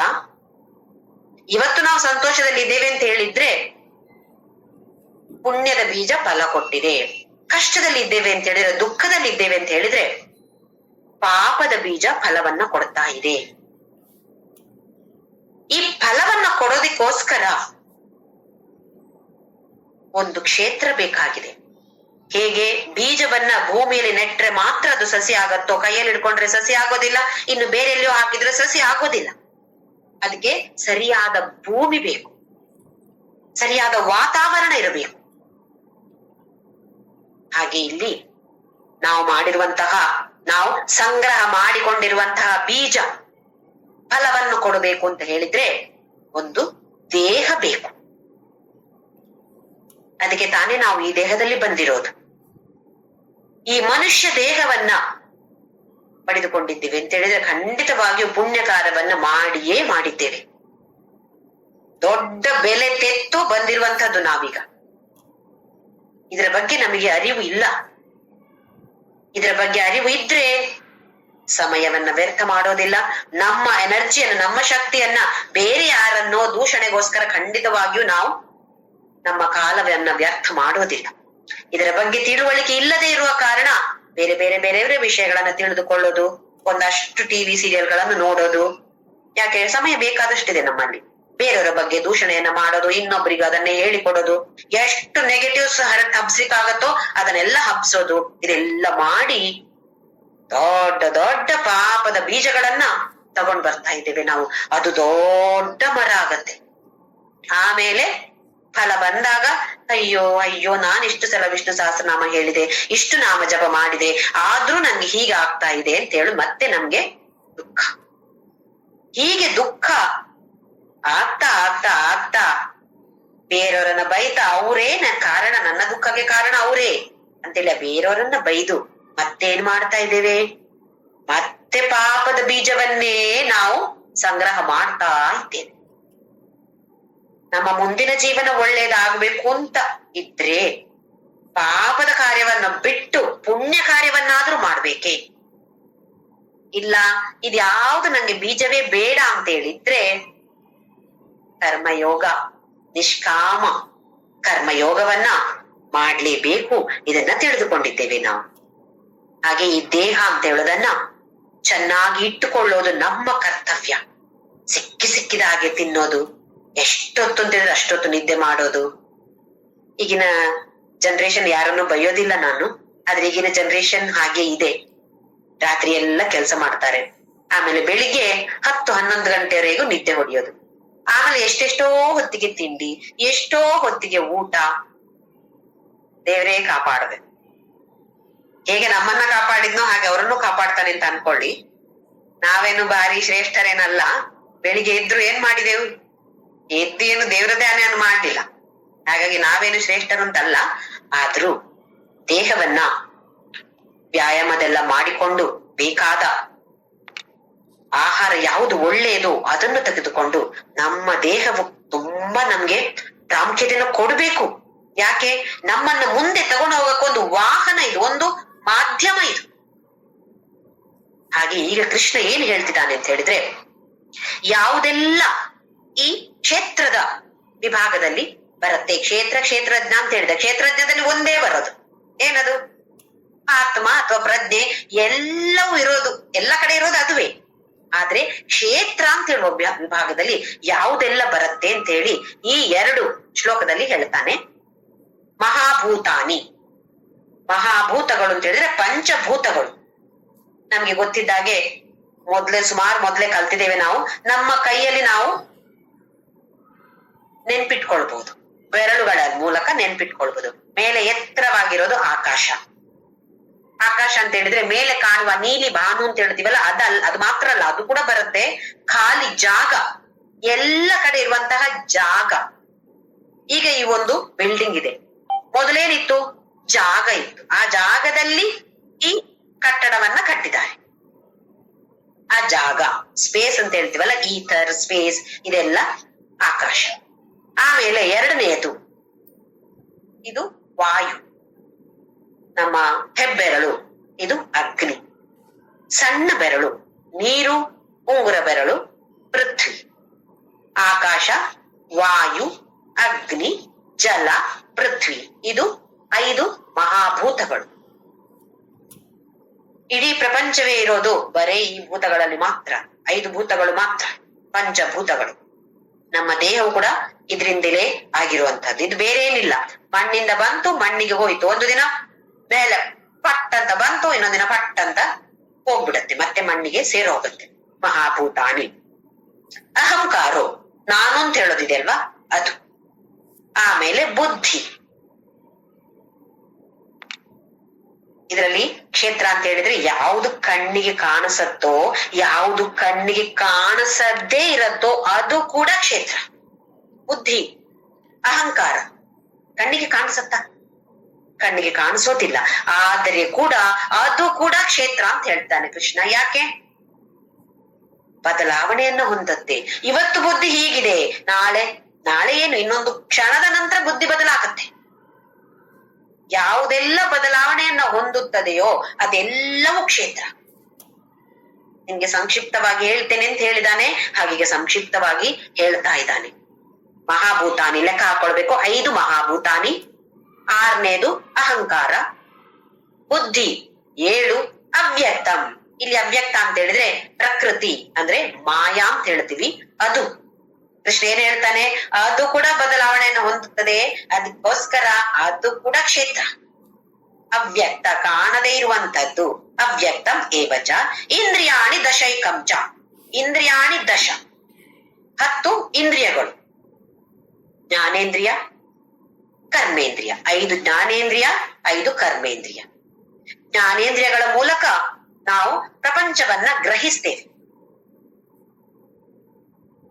ಅಂದ್ರೆ ನಮ್ಗೆ ಒಳಗೆ ಬರುವಂತಹ ಒಂದು ದ್ವಾರ ಇದು. 5 ದ್ವಾರಗಳು.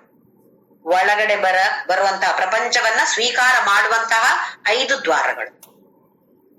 ಹಾಗೆಯೇ ಕರ್ಮೇಂದ್ರಿಯ, ಪ್ರಪಂಚಕ್ಕೆ ನಾವು ಕೊಡುವಂಥದ್ದು, ತೆಗೆದುಕೊಳ್ಳುವಂತಹದ್ದು ಜ್ಞಾನೇಂದ್ರಿಯ, ಕೊಡುವಂಥದ್ದು ಏನಿದೆ ಅದು ಕರ್ಮೇಂದ್ರಿಯ. Entry gate, exit gate. ನಮ್ಮ ಸುಮಾರು ಕಡೆ ಈಗ ಟೌನ್ಶಿಪ್ ಗಳೆಲ್ಲ ಇರುತ್ತೆ ನೋಡಿ, ಒಂದು ಕಡೆಯಿಂದ ಮಾತ್ರ ಎಂಟರ್ ಆಗೋದು, ಇನ್ನೊಂದು ಕಡೆಯಿಂದ ಹೊರಗಡೆ ಹೋಗೋದು. ಒಳಗೆ ಹೊರಗೆ ಅಂತ ಹೊರಗಡೆ ಬೋರ್ಡ್ ಹಾಕಿರ್ತಾರೆ. ಹಾಗೆ ಇದು ಒಳಗೆ ಅಂತ ಹೇಳಿದ್ರು ಜ್ಞಾನೇಂದ್ರಿಯ, ಹೊರಗೆ ಅಂತ ಬೋರ್ಡ್ ಇರೋದು ಎಲ್ಲ ಕರ್ಮೇಂದ್ರಿಯ. ಕೃಷ್ಣ ಏನ್ ಹೇಳ್ತಾನೆ? ಇದೆಲ್ಲ 10 ಇಂದ್ರಿಯಗಳು ಕೂಡ ಕ್ಷೇತ್ರ. ಏಕಂಚ, ಏಕ ಒಂದಿದೆ ನೋಡಿ, ಅದ್ಯಾವುದು? ಮನಸ್ಸು. ಏಕ ಅಂತ ಹೇಳಿದ್ರೆ ಇಲ್ಲಿ ಮನಸ್ಸು. ಮನಸ್ಸು ಎಷ್ಟು ಬದಲಾವಣೆ ಹೋಗ್ತಾ ಇರತ್ತೆ. ಸ್ವಲ್ಪ ಸಮಯದಲ್ಲಿ ಭಾರಿ ಒಳ್ಳೆ ನ್ಯೂಸ್ ಬಂತು ನಂಗೆ, ಎಷ್ಟು ಖುಷಿ, ಎಷ್ಟು ಖುಷಿ. ಇದಾಗಿ ಸ್ವಲ್ಪ ಸಮಯದ ನಂತರ ಇನ್ನೊಂದು ಕಾಲ್ ಬಂತು, ಅವ್ರು ಹೇಳಿದ್ರು ಏನೋ ಒಂದು ಕೆಟ್ಟ ಸುದ್ದಿ. ಇದ್ರ ಮುಂದೆ ಇದ್ದ ಸಂತೋಷ ಎಲ್ಲ ಹೋಯ್ತು, ಈಗ ದುಃಖ. ಹೇಗಿದೆ ಮನಸ್ಸು? ಮೇಲೆ ಕೆಳಗೆ, ಮೇಲೆ ಕೆಳಗೆ ಅಲೆಯ ತರ ಅಲ್ಲೋಲ ಕಲ್ಲೋಲವಾಗಿರತ್ತೆ. ಈ ಮನಸ್ಸು ಕೂಡ ಕ್ಷೇತ್ರ ಅಂತ ಕೃಷ್ಣ ಹೇಳ್ತಿದ್ದಾನೆ ಇಲ್ಲಿ. ಅಂದ್ರೆ ಜಡ. ಇದಕ್ಕೆ ಒಂದು ಚೈತನ್ಯ ಅಂತ ಮನಸ್ಸಿಗೆ ಇಲ್ಲ, ಆದ್ರೆ ನಮ್ಗೆ ಕಾಣಿಸುತ್ತೆ ಅಲ್ವಾ? ನನ್ನ ಮನಸ್ಸಲ್ಲಿ ಎಷ್ಟೊಂದು ನಾನಾ ತರದ ಬದಲಾವಣೆಗಳು ಆಗ್ತಾ ಇರತ್ತೆ, ಫೀಲಿಂಗ್ಸ್, ಭಾವನೆಗಳು. ಹಾಗಾದ್ರೆ ಇದು ಹೇಗೆ ಆಕ್ಟಿವ್ ಆಗಿಲ್ವಾ ಅಂತ ನಮ್ಗೆ ಸಂಶಯ ಬರುತ್ತೆ. ಇದೇನು ಅಂತ ಹೇಳಿದ್ರೆ, ನಮ್ಗೆ ಈಗ ಸೂರ್ಯನ ಉದಾಹರಣೆ ತಗೊಂಡು, ಸೂರ್ಯ ತನ್ನದೇ ಆದ ಪ್ರಕಾಶ ಇದೆ ಸೂರ್ಯನಿಗೆ. ಒಂದು ಕನ್ನಡಿಯನ್ನ ಕೈಯಲ್ಲಿ ಹಿಡ್ಕೊಂಡ್ರೆ ಪ್ರತಿಬಿಂಬ ಕಾಣಿಸತ್ತೆ. ಹೇಗೆ ಪ್ರತಿಬಿಂಬ ಕಾಣಿಸತ್ತೆ? ಸೂರ್ಯನ ಕಿರಣ ಅದರ ಮೇಲೆ ಇದೆ, ಸೂರ್ಯನ ಪ್ರಕಾಶ ಇರೋ ಕಾರಣ ಪ್ರತಿಬಿಂಬ ಅದರಲ್ಲಿ ಕಾಣಿಸತ್ತೆ. ಸೂರ್ಯನ ಪ್ರಕಾಶ, ಬೇರೆ ಎಲೆಕ್ಟ್ರಿಸಿಟಿ ಬಗ್ಗೆ ಬೇಡ, ಸೂರ್ಯನ ಪ್ರಕಾಶ ಇಲ್ಲ ಅಂತ ಅನ್ಕೊಳ್ಳೋಣ, ಪ್ರತಿಬಿಂಬ ಕಾಣಿಸತ್ತಾ ಅಲ್ಲಿ? ಪ್ರತಿಬಿಂಬ ಇಲ್ಲ, ಕಾಣಿಸೋದಿಲ್ಲ. ಯಾಕೆ ಅಂತ ಹೇಳಿದ್ರೆ ಕನ್ನಡಿಗೆ ತನ್ನದೇ ಆದ ಪ್ರಕಾಶ ಇಲ್ಲ. ಅದು ಸೂರ್ಯನ ಪ್ರಕಾಶವನ್ನ ತೆಗೆದುಕೊಂಡು ಪ್ರತಿಬಿಂಬ, ಬೇರೆ ವಸ್ತುವಿನ ಪ್ರತಿಬಿಂಬವನ್ನ ಕೊಡ್ತಾ ಇದೆ.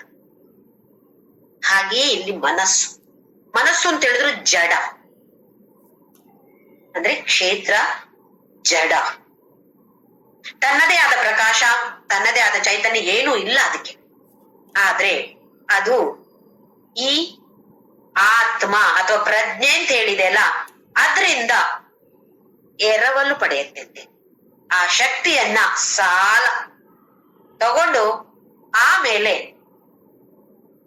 ಈ ದೇಹದಲ್ಲಿ ನಾನಾ ತರದ ಭಾವನೆಗಳನ್ನ ಉಂಟಿಸಿಕೊಳ್ಳುತ್ತೆ. ಇದು ಮನಸ್ಸಿನ ಕಾರ್ಯ. ಹಾಗಾದ್ರೆ ದೇಹ ಆಗಿಲ್ವಲ್ಲ, ಮನಸ್ಸು ಮಾತ್ರ ಯಾಕೆ ಆಗಿದೆ? ದೇಹ ಕೂಡ ಜಡ, ದೇಹ ಕೂಡ ಕ್ಷೇತ್ರ, ಮನಸ್ಸು ಕೂಡ ಕ್ಷೇತ್ರ, ಒಂದೇ ತರ ಇಲ್ವಲ್ಲ ಹೇಳಿದ್ರೆ, ಈಗ ನೋಡಿ, ನಮಗೆ ಮರ ಅಂದ್ರೆ ವುಡ್, ಕಟ್ಟಿಗೆ ಅಂತ ಹೇಳ್ತೀವಲ್ಲ ನಾವು, ಅದರಲ್ಲಿ ಹೇಳ್ತಾ ಇರೋದು ನಾನು. ಕಟ್ಟಿಗೆಯಲ್ಲಿ ವಿದ್ಯುತ್ ಪ್ರವಾಹಿಸೋದಿಲ್ಲ. ಬೇರೆ ಲೋಹ ತಗೊಳ್ಳಿ, ವಿದ್ಯುತ್ ಪ್ರವಾಹ ನಡೆಯುತ್ತೆ, ಅಥವಾ ವಿದ್ಯುತ್ ಅದರ ಒಳಗಡೆ ಪ್ರವಹಿಸುತ್ತೆ.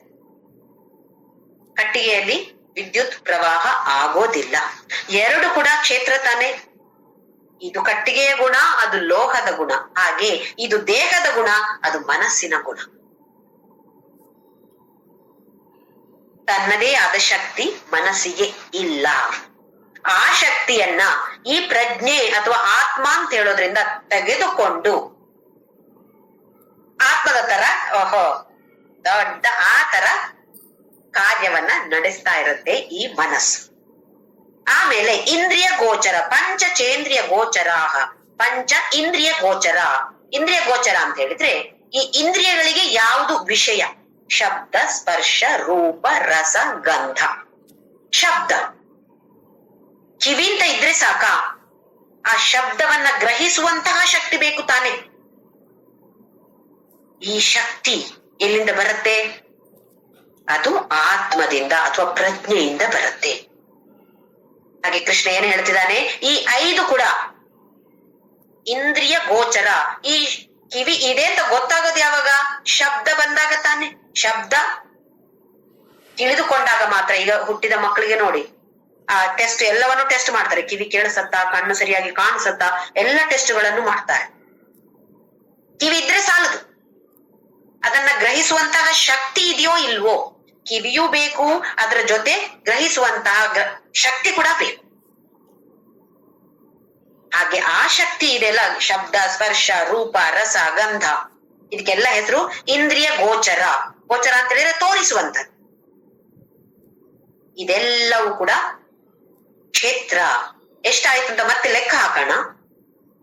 ಮಹಾಭೂತಾನಿ ಅಂದ್ರೆ ಪಂಚಭೂತ 5, ಅಹಂಕಾರ 6, ಬುದ್ಧಿ 7, ಅವ್ಯಕ್ತ 8, ಇಂದ್ರಿಯಾಣಿ 10, 8 + 10 18, ಏಕ ಮನಸ್ಸು ಏಕ 19, ಮತ್ತೆ ಪಂಚ ಇಂದ್ರಿಯ ಗೋಚರ 5, 19 + 5 24. ಇದನ್ನ 24 ತತ್ವಗಳು ಅಂತ ಹೇಳ್ತೀವಿ. ಹಾಗೆ 24 ತತ್ವಗಳು ಕೂಡ ಕ್ಷೇತ್ರ ಅಂತ ಕೃಷ್ಣ ಹೇಳ್ತಿದ್ದಾನೆ. ಈಗ ನಮ್ಮ ಮನಸ್ಸು ಹೇಗಿದೆ ಅಂತ ಹೇಳಿದ್ರೆ,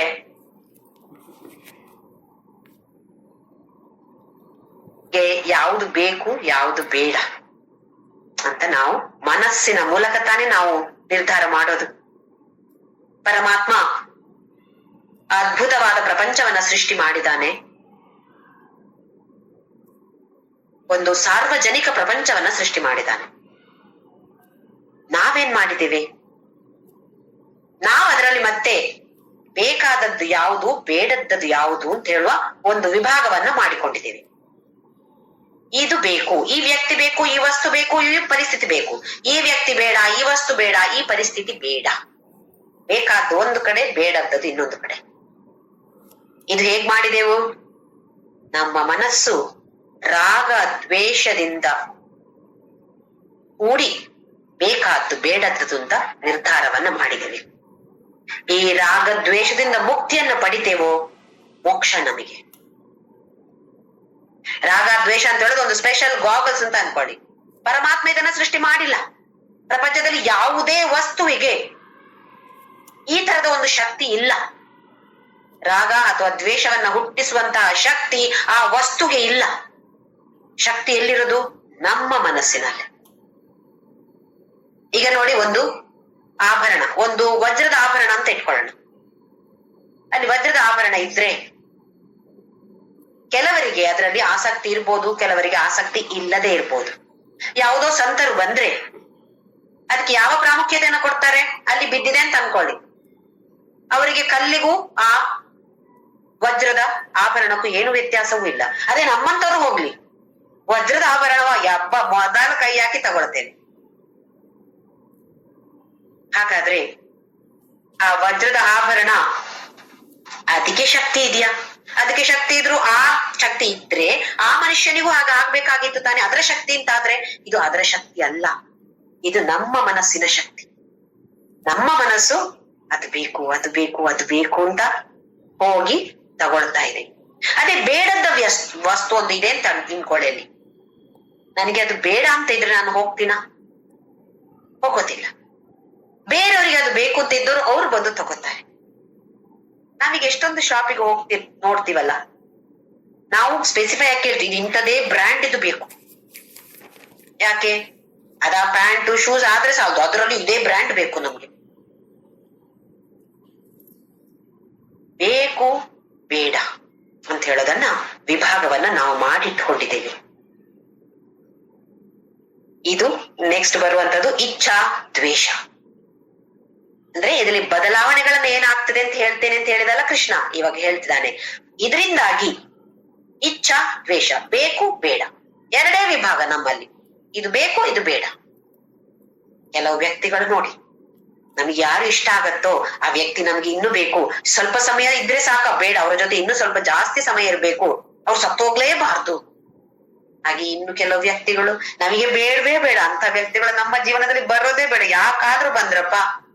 ಕೆಲವು ವಸ್ತು ಕೆಲವು ಪರಿಸ್ಥಿತಿ ಬೇಡ ಅಂತ ನಾವು ಮಾಡೋದಿಲ್ವಾ? ಸಂಸಾರ ಜೀವನ ಅಂದ್ರೆ ಏನು? ಈ ಬೇಕು ಬೇಡಗಳ ಮಧ್ಯ ಸಂಘರ್ಷ. ಇದರಿಂದಾಗಿ ಏನು? ಸುಖಂ ದುಃಖಂ, ಸುಖ ಮತ್ತೆ ದುಃಖ ಅಲ್ವೇ? ಬೇಕು ಅಂತ ಇರೋದು ಯಾವಾಗ ನಡೆಯತ್ತೋ ಅವಾಗ ಸುಖ. ಬೇಡ ಅಂತ ವಿಭಾಗದಿಂದ ಯಾವ್ದನ್ನ ವಿಭಾಗದಲ್ಲಿ ಇಟ್ಕೊಂಡಿದ್ದೇವೋ ಅದು ಬರತ್ತೋ ಅವಾಗ ದುಃಖ. ಎಷ್ಟೇ ವ್ಯತ್ಯಾಸ. ಬೇಕು ಬೇಡಗಳನ್ನ ನಾವು ಮಾಡಿದೇವೋ ಸುಖ ದುಃಖ ಅಂತ ಹೇಳೋದು ಅನಿವಾರ್ಯ, ತಪ್ಪೋದೇ ಇಲ್ಲ. ಆದ್ರೆ ಹಾಕೊಂಡಿದೀವಲ್ಲ ರಾಗ ದ್ವೇಷ ಅಂತ ಹೇಳೋ ಒಂದು ಗಾಗಲ್ಸ್ ಹಾಕೊಂಡಿದ್ವಿ ತಾನೆ, ಅದು ಹಾಕೊಂಡಾಗ ಬೇಕು ಬೇಡಗಳು ಅನಿವಾರ್ಯ, ಇಚ್ಛಾ ದ್ವೇಷ ಅನಿವಾರ್ಯ, ಅದರಿಂದಾಗಿ ಸುಖ ದುಃಖ ಕೂಡ ಅನಿವಾರ್ಯ. ಸಂಘಾತ, ಸಂಘಾತ ಅಂತ ಹೇಳಿದ್ರೆ ದೇಹ ಮನಸ್ಸು ಬುದ್ಧಿ, BMI ಕಾಂಪ್ಲೆಕ್ಸ್ ಅಂತ ಹೇಳ್ತೀವಲ್ಲ, ಇದೆಲ್ಲವೂ ಕೂಡ ಕ್ಷೇತ್ರ. ಸುಖ ದುಃಖ ಕೂಡ ಕ್ಷೇತ್ರ. ಯಾಕೆ? ಬದಲಾವಣೆ ಆಗ್ತಾ ಇರತ್ತೆ. ಇಚ್ಛಾ ದ್ವೇಷ ಇದು ಕೂಡ ಕ್ಷೇತ್ರ. ಸಂಘಾತ ಅಂತ ಹೇಳಿದ್ರೆ ಬಾಡಿ ಮೈಂಡ್ ಇಂಟೆಲೆಕ್ಟ್ ಕಾಂಪ್ಲೆಕ್ಸ್ ಅಂತ ಹೇಳ್ತೀವಿ, ಅದು ಚೇತನ.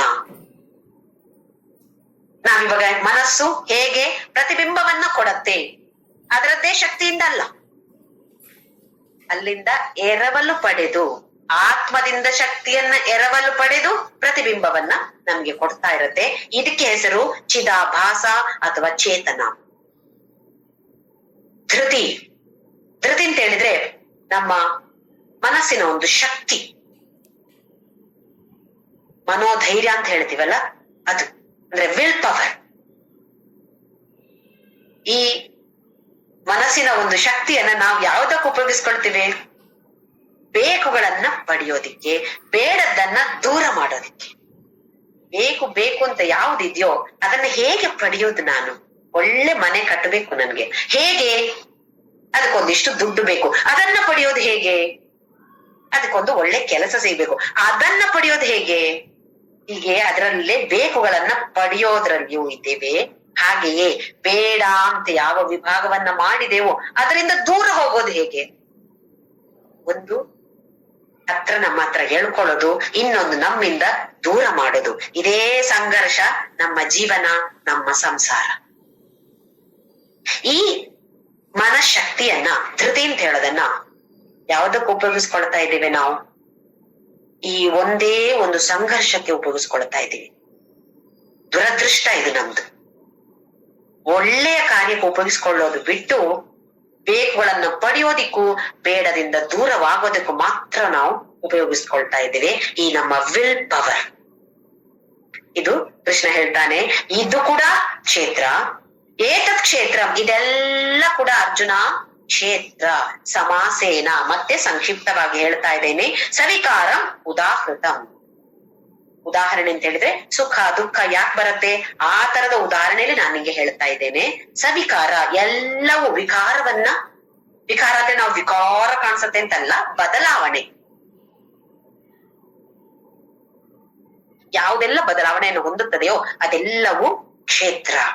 ನನ್ಗೀಗ ನಾವು ಅರ್ಥ ಮಾಡಿಕೊಳ್ಬೇಕು ಏನು ಅಂತ ಹೇಳಿದ್ರೆ, ಆ ಪರಮಾತ್ಮ ಅಥವಾ ಪ್ರಜ್ಞೆ ಅಥವಾ ಚೈತನ್ಯ ಅಂತ ಏನಿದೆಯೋ ಅದನ್ನ ಬಿಟ್ರೆ ಮತ್ತೆ ಎಲ್ಲವೂ ಸೃಷ್ಟಿಯಲ್ಲಿ ಇರುವಂತಹದ್ದು ಎಲ್ಲವೂ ಕೂಡ ಕ್ಷೇತ್ರ. ಆದ್ರೆ ಎಲ್ಲದರಲ್ಲಿ ಇರುವಂತದ್ದೇನು ಅದು ಕ್ಷೇತ್ರಜ್ಞ. ಅದಕ್ಕೋಸ್ಕರವಾಗಿ ಎಲ್ಲರನ್ನು ಪ್ರೀತಿಸ್ಬೇಕು. ಅದು ಕ್ಷೇತ್ರವೇ ಇರ್ಬೋದು, ಆದ್ರೆ ಅದು ಕ್ಷೇತ್ರಜ್ಞ. ಅದು ಕಾಣಿಸ್ತಾ ಇಲ್ಲ, ನಮ್ಗೆ ಗೊತ್ತಾಗ್ತಾ ಇಲ್ಲ. ಅದಕ್ಕೆ ತಾನೇ ಈ ಸಂತರು ನೋಡಿ ಯಾರ ಮೇಲೂ ಸಿಟ್ಟು ಮಾಡ್ಕೊಳ್ಳೋದಿಲ್ಲ. ಅವರು ಸಿಟ್ಟನ್ನ ತೋರಿಸ್ಬಹುದು. ಯಾಕೆಂತ ಹೇಳಿದ್ರೆ ಭಕ್ತರು ಅವರು ಮೇಲಕ್ಕೆ ಬರ್ಬೇಕು ಅಂತ ಇದ್ರೆ ಅವ್ರು ಮಾಡುವಂತ ತಪ್ಪನ್ನ ತಿಳಿ ಹೇಳೋದಕ್ಕೋಸ್ಕರ ಮಾತ್ರವೇ ತಮ್ಮ ಸಿಟ್ಟನ್ನ ತೋರಿಸ್ತಾರೆ ಹೊರತು ಅವರಿಗೆ ಒಳಗಡೆ ಸಿಟ್ಟು ಇರೋದಿಲ್ಲ. ಮನುಷ್ಯರ ಮೇಲೆ ಬೇಡ, ವಸ್ತುಗಳ ಮೇಲೆ ಕೂಡ. ಅವರು ಒಂದು ಕಾಫಿ ಕುಡಿದ್ರೆ ಆ ಕಪ್ಪು ಮತ್ತೆ ಕಾಫಿಗೆ ಕೂಡ ಒಂದು ಗೌರವನ್ನ ಕೊಡ್ತಾರೆ. ಆ ಹಿಡಿಯುವಂತ ಒಂದು ಗ್ಲಾಸ್ಗೆ ಕೂಡ ಗೌರವನ್ನ ಯಾಕೆ ಕೊಡ್ತಾರೆ ಅಂದ್ರೆ ಆ ಗ್ಲಾಸ್ ಇಲ್ಲದಿದ್ರೆ ಕಾಫಿ ಕುಡಿಯೋದು ಹೇಗೆ? ನಮಗೆ ಆ ತರದ ಭಾವನೆ ಇದೆಯಾ? ಚಪ್ಪಲಿ ಹಾಕೊಂಡು ಹೋಗ್ತೀವಿ, ಬೇಸಿಗೆ ಕಾಲದಲ್ಲಿ ಅಷ್ಟು ಬಿಸಿಲು, ರೋಡಲ್ಲಿ ಹೋಗ್ಬೇಕು ಅಂತ ಹೇಳಿದ್ರೆ ಚಪ್ಪಲಿ ಇಲ್ಲದೆ ಹೋಗಕ್ಕಾಗತ್ತ? ಕಾಲಿಡಕ್ಕಾಗಲ್ಲ. ಒಂದು ಕ್ಷಣ ಕಾಲಿಟ್ರೆ ಅಯ್ಯಪ್ಪ ಅಂತ ಹೇಳಿ ಕಾಲು ಎತ್ತಿ ಮತ್ತೆ ಹಿಂದೆ ಹಾಕ್ತೇವೆ. ಅಷ್ಟು ಬಿಸಿ ಬಿಸಿ ಇರತ್ತೆ. ನಟ ಬಿಸಿಲು, ಸುಡು ಬಿಸಿಲು. ನಮ್ಮನ್ನ ರಕ್ಷಣೆ ಮಾಡೋದು, ನಮ್ಮ ಕಾಲನ್ನ ನಮ್ಮ ಪಾದಗಳನ್ನ ರಕ್ಷಣೆ ಮಾಡೋದು ಆ ಚಪ್ಪಲಿ. ಮನೆಗ್ ಬಂದಾಗ ಹೇಗೆ ಚಪ್ಪಲಿ ತೆಗ್ದು ಹೊರಗಡೆ ತೆಗ್ದು ಈಗ ಬಿಸಾಕ್ ಹೋಗ್ತೀವಿ, ಅದು ಹೇಗಿದ್ರು ಪರವಾಗಿಲ್ಲ, ಮನೆ ಹೊರಗಡೆ ತಾನೆ.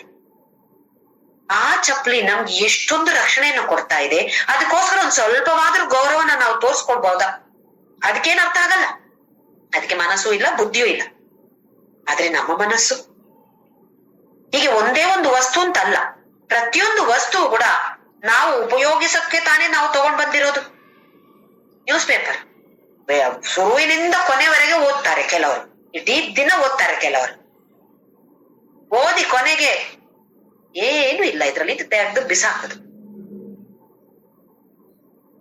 ಹಾಗೆಂತೇಳಿ ಪೇಪರ್ನವನಿಗೆ ಅದನ್ನ ಮನೇಲಿ ಇಟ್ಕೊಳ್ಳಿ, ಅದು ಬಾರಿ ನಮ್ಗೆ ಎಲ್ಲ ವಿಚಾರಗಳನ್ನ ತಿಳಿಸಿಕೊಟ್ಟಿದೆ ಅಂತ ಇಟ್ಕೊಳಕ್ ಆಗತ್ತಾ? ಅದು ಆಗೋದಿಲ್ಲ. ಕೊಡ್ಬೇಕು, ಅದನ್ನ ವಾಪಸ್ ದುಡ್ಡಿಗೆ ಕೊಡ್ಬೇಕಾಗತ್ತೆ ನಾವು. ಆದ್ರೆ ಕೊಟ್ಟಾಗ ಒಂದು ಮನಸ್ಸು ಹೇಗಿರ್ಬೇಕು? ಓ, ನಿನ್ನಿಂದಾಗಿ ನಾನು ಇಷ್ಟು ವಿಚಾರಗಳನ್ನ ತಿಳ್ಕೊಂಡೆ, ನಿನ್ಗೆ ಧನ್ಯವಾದ. ಈ ತರದ ಒಂದು ಭಾವನೆಯನ್ನ ನಾವು ಬೆಳೆಸ್ಕೊಳ್ಬಾರ್ದೆ? ಅದಕ್ಕೋಸ್ಕರ ಎಲ್ಲರನ್ನು ಪ್ರೀತಿಸ್ಬೇಕು. ಎಲ್ಲ ಪರಿಸ್ಥಿತಿಯು ಯಾಕೆ ಬಂತು? ಈ ಪರಿಸ್ಥಿತಿ, ಈ ಮನುಷ್ಯ, ಈ ವ್ಯಕ್ತಿ ನನ್ನ ಜೀವನದಲ್ಲಿ ಯಾಕೆ ಬಂದ? ಇದು ಪರಮಾತ್ಮ ನನಗೆ ಕೊಟ್ಟಿರುವಂತಹ ಒಳ್ಳೆಯ ಒಂದು ಬಹುಮಾನ.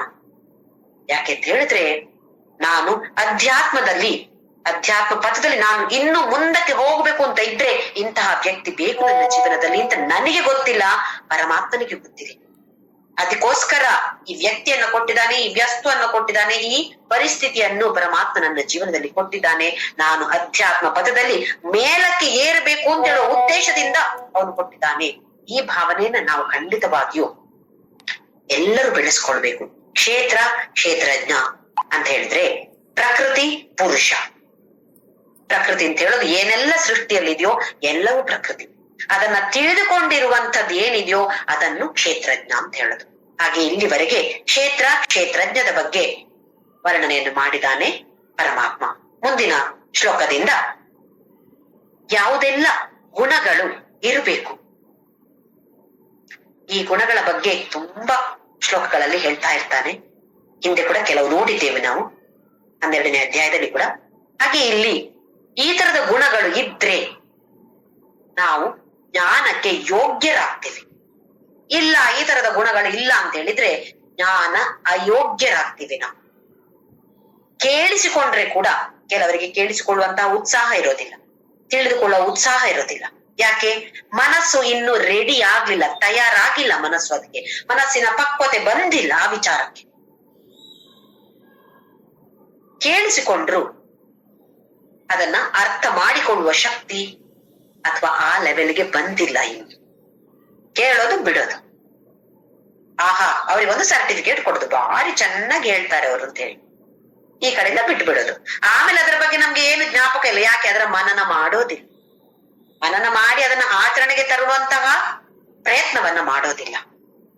ಹಾಗಾಗದೆ ಏನೆಲ್ಲ ಬೇಕು, ಯಾವ ಗುಣಗಳೆಲ್ಲ ನಮ್ಮಲ್ಲಿ ಇರಬೇಕು, ಜ್ಞಾನ ಯೋಗ್ಯ ಪ್ರಾಪ್ತಿ ಆಗ್ಬೇಕು ಅಂತ ಇದ್ರೆ, ಜ್ಞಾನ ಯೋಗ್ಯತಾ ಇರಬೇಕು ಅಂತ ಇದ್ರೆ ಏನೆಲ್ಲ ಬೇಕು ಅಂತ ಮುಂದಿನ ಕೆಲವು ಶ್ಲೋಕಗಳಲ್ಲಿ ಅದ್ಭುತವಾಗಿ ಭಗವಂತ ವರ್ಣಿಸ್ತಾನೆ.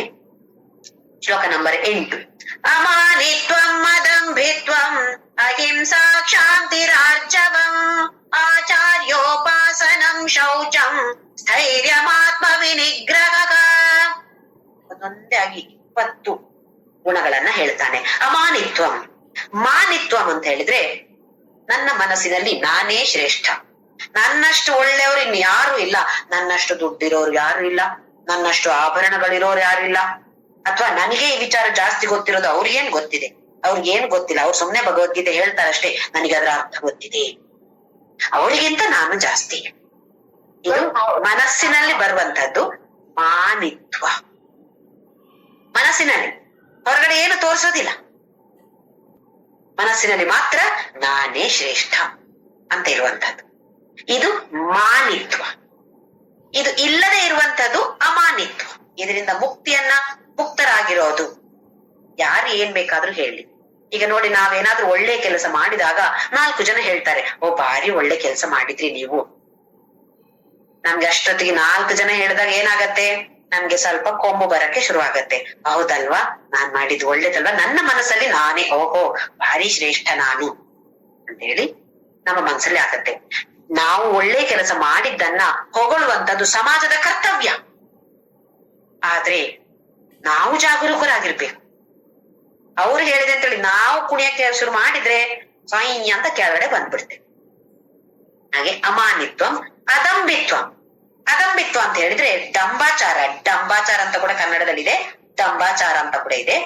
ದಂಬಾಚಾರ ಅಂತ ಹೇಳಿದ್ರೆ, ಈಗ ನಾನು ಶ್ರೇಷ್ಠ ಅಂತ ನನ್ನ ಮನಸ್ಸಲ್ಲಿ ಇದೆ, ಅದನ್ನ ನಾನು ನನ್ನ ದೇಹದ ಮೂಲಕ, ನನ್ನ ಆಕ್ಷನ್ ಮೂಲಕ ನಾನು ತೋರಿಸ್ತಾ ಇದ್ದೇನೆ. ಹೇಗೆ? ದೊಡ್ಡ ಮನೆ ಕಟ್ಟೋದು, ದೊಡ್ಡ ಕಾಸ್ಟ್ಲಿ ಕಾರಲ್ಲಿ ಹೋಗೋದು, ಒಳ್ಳೆ ಒಳ್ಳೆ ಒಳ್ಳೆ ಸಿಲ್ಕ್ ಏನ್ರು 50,000 60,000 ಸೀರೆಯನ್ನೇ ಉಟ್ಕೊಳ್ಳೋದು, ಆಭರಣ ವಜ್ರ ಬಿಟ್ಟಿನ್ನು ಬೇರೇನ ಹಾಕೋದಿಲ್ಲ. ಈ ತರದ ಶಾಫ್ ಅಂತ ಹೇಳ್ತೇವಲ್ಲ, ಅದು ಇರ್ಬೋದು. ಅಥವಾ ಬೇರೆ ಬೇರೆ ತರದಲ್ಲಿ ಇರ್ಬೋದು. ಕೆಲವರಿಗೆ ನೋಡಿ, ತಾಂಬೂಲಕ್ಕೆ ಹೋದಾಗ ಅವರಿಗೆ ಫಸ್ಟ್ ಕೊಡ್ಬೇಕು. ಯಾಕೆ? ಎಲ್ಲರಿಗಿಂತ ಜಾಸ್ತಿ ಒಳ್ಳೆಯವರು ಅವರೇ ಅಲ್ವಾ, ಅವರ ಮನಸ್ಸಲ್ಲಿ ಆಗಿರೋದು. ನಾನ್ ಕೊಟ್ಟಿಲ್ಲ ಅಂತ ಅನ್ಕೊಳ್ಳಿ, ಅವರಿಗೆ ಮತ್ತೆ ಕೊಟ್ರೆ ಅವರಿಗೆ ಬೇಡ, ಅವ್ರು ತಗೊಳ್ಳೋದಿಲ್ಲ. ಇಲ್ಲ ರೀ ನಂಗೆ ಬೇಡ, ಪರವಾಗಿಲ್ಲ, ಏನು ಅಂತ ಹೇಳೋದಿಲ್ಲ, ಆದ್ರೆ ಆತರ ತೋರ್ಸ್ಕೊಡ್ತಾರೆ. ಇದು ದಂಬಾಚಾರ. ಮಾನಿತ್ವ ಅಂತ ಹೇಳುದು ಮನಸ್ಸಲ್ಲಿರುವಂತದ್ದು ನಾನೇ ಶ್ರೇಷ್ಠ ಅಂತ ಹೇಳಿ. ದಂಬಾಚಾರ ಅಂತ ಹೇಳುದು ಅದನ್ನ ದೇಹದ ಮೂಲಕ, ಆಕ್ಷನ್ ಮೂಲಕ ತೋರಿಸಿಕೊಡುವಂತದ್ದು ದಂಬಾಚಾರ. ಅದಂಬಿತ್ವ ಅಂತ ಹೇಳಿದ್ರೆ ಆ ತರ ಇಲ್ಲದೆ ಇರುವಂತದ್ದು ಅದಂಬಿತ್ವ. ಎರಡನೆಯದಾಯ್ತು. ಮುಂದೆ ಅಹಿಂಸಾ. ಹಿಂಸೆ ಅಂತ ಹೇಳಿದ್ರೆ ಎಲ್ರಿಗೂ ಗೊತ್ತಿದೆ. ಈ ಹಿಂಸೆ ಅಂತ ಹೇಳುದು ಕಾಯಿಕ, ವಾಚಿಕ, ಮಾನಸಿಕ. ದೇಹದ ಮೂಲಕ ನಾವು ಬೇರೆಯವರಿಗೆ ಹಿಂಸೆಯನ್ನು ಕೊಡ್ಬೋದು, ಹೊಡಿಬಹುದು, ಬಡಿಬಹುದು, ಇಲ್ಲ ಕಾಲಲ್ಲಿ ಮೆಟ್ಟುಳಿಬಹುದು, ಏನೇನೋ ಮಾಡ್ಬೋದು, ಕೊಲ್ಲಬಹುದು. ಹಿಂಸೆ ಮನುಷ್ಯರಿಗೆ ಮಾತ್ರ ಅಲ್ಲ, ಪ್ರಾಣಿಗಳಿಗೆ, ಗಿಡಗಳಿಗೆ ಕೂಡ. ನೋಡಿ, ಕೆಲವರು ದೊಡ್ಡ ಪೂಜೆ ಮಾಡೋರು. ನಾನು ನಿನ್ನೆ ಕೂಡ ಪಾರ್ಕಲ್ಲಿ ನೋಡಿದೆ. ನಾನು ಭಾರಿ ದೇವರ ಭಕ್ತಿಯಪ್ಪ ಅವರಿಗೆ. ಏನು, ಯಾರ್ಯಾರ ಮನೆ ಮುಂದೆ ಏನೇನು ಹೂವಿನ ಗಿಡಗಳು ಇರತ್ತೋ ಅದನ್ನೆಲ್ಲ ಹೋಗಿ ಚೆನ್ನಾಗಿ ಕೊಯ್ದು ಮನೇಲಿ ಬಂದು ಪೂಜೆ ಮಾಡೋದು. ಹೇಗೆ ಕೀಳುವಾಗ ಹೇಗೆ ಕೀಳ್ತಾರೆ, ಆ ಗಿಡವನ್ನ ಬಗ್ಗಿಸೋ ರೀತಿ ನೋಡಿದ್ರೆ ಪಾಪ ಗಿಡಕ್ಕೆ ಎಷ್ಟು ನೋವಾಗುತ್ತೋ ಏನು. ಅದು ಗಿಡಕ್ಕೆ ಏನ್ ಬೇಕಾದ್ರೆ ಆಗ್ಲಿ, ನನಗೆ ಆ ಹೂ ಸಿಕ್ಕಿದ್ರೆ ಸಾಕು. ಯಾವ ಪೂಜೆ ಮಾಡಿ, ಈ ತರದ ಪೂಜೆ ಮಾಡಿ ಏನು ಲಾಭ ಇದೆ ಹೇಳಿ? ಯಾರೋ ಹಾಕಿರೋದಲ್ಲಿ ಪಾರ್ಕ್ ಅಲ್ಲಿ ಎಲ್ರಿಗೂ ಚೆನ್ನಾಗಿ ಕಾಣಿಸ್ಲಿ ಅಂತ ಹೇಳಿ, ಇದು ಹೋಗಿ ಎಲ್ಲ ಗಿಡದಲ್ಲಿ ಒಂದೇ ಒಂದು ಹೂ ಇಲ್ಲ, ಎಲ್ಲವನ್ನ ತನ್ನ ತೆಗೆದುಕೊಂಡು ಬಂದ ಚೀಲಕ್ಕೆ ಹಾಕಿ ಮನೆಗೆ ಹೋಗಿ ಭಾರಿ ಭಕ್ತಿಯಿಂದ ಪೂಜೆ. ಖಂಡಿತವಾಗಿ ಇದು ಪೂಜೆಯೇ ಅಲ್ಲ ಇದು. ಯಾಕೆ ಅಂತ ಹೇಳಿದ್ರೆ ಇನ್ನೊಬ್ಬರ ಬಗ್ಗೆ ಸ್ವಲ್ಪವಾದ್ರೂ ನಮ್ಗೆ ಕಳಕಳಿ ಇರ್ಬೇಕು.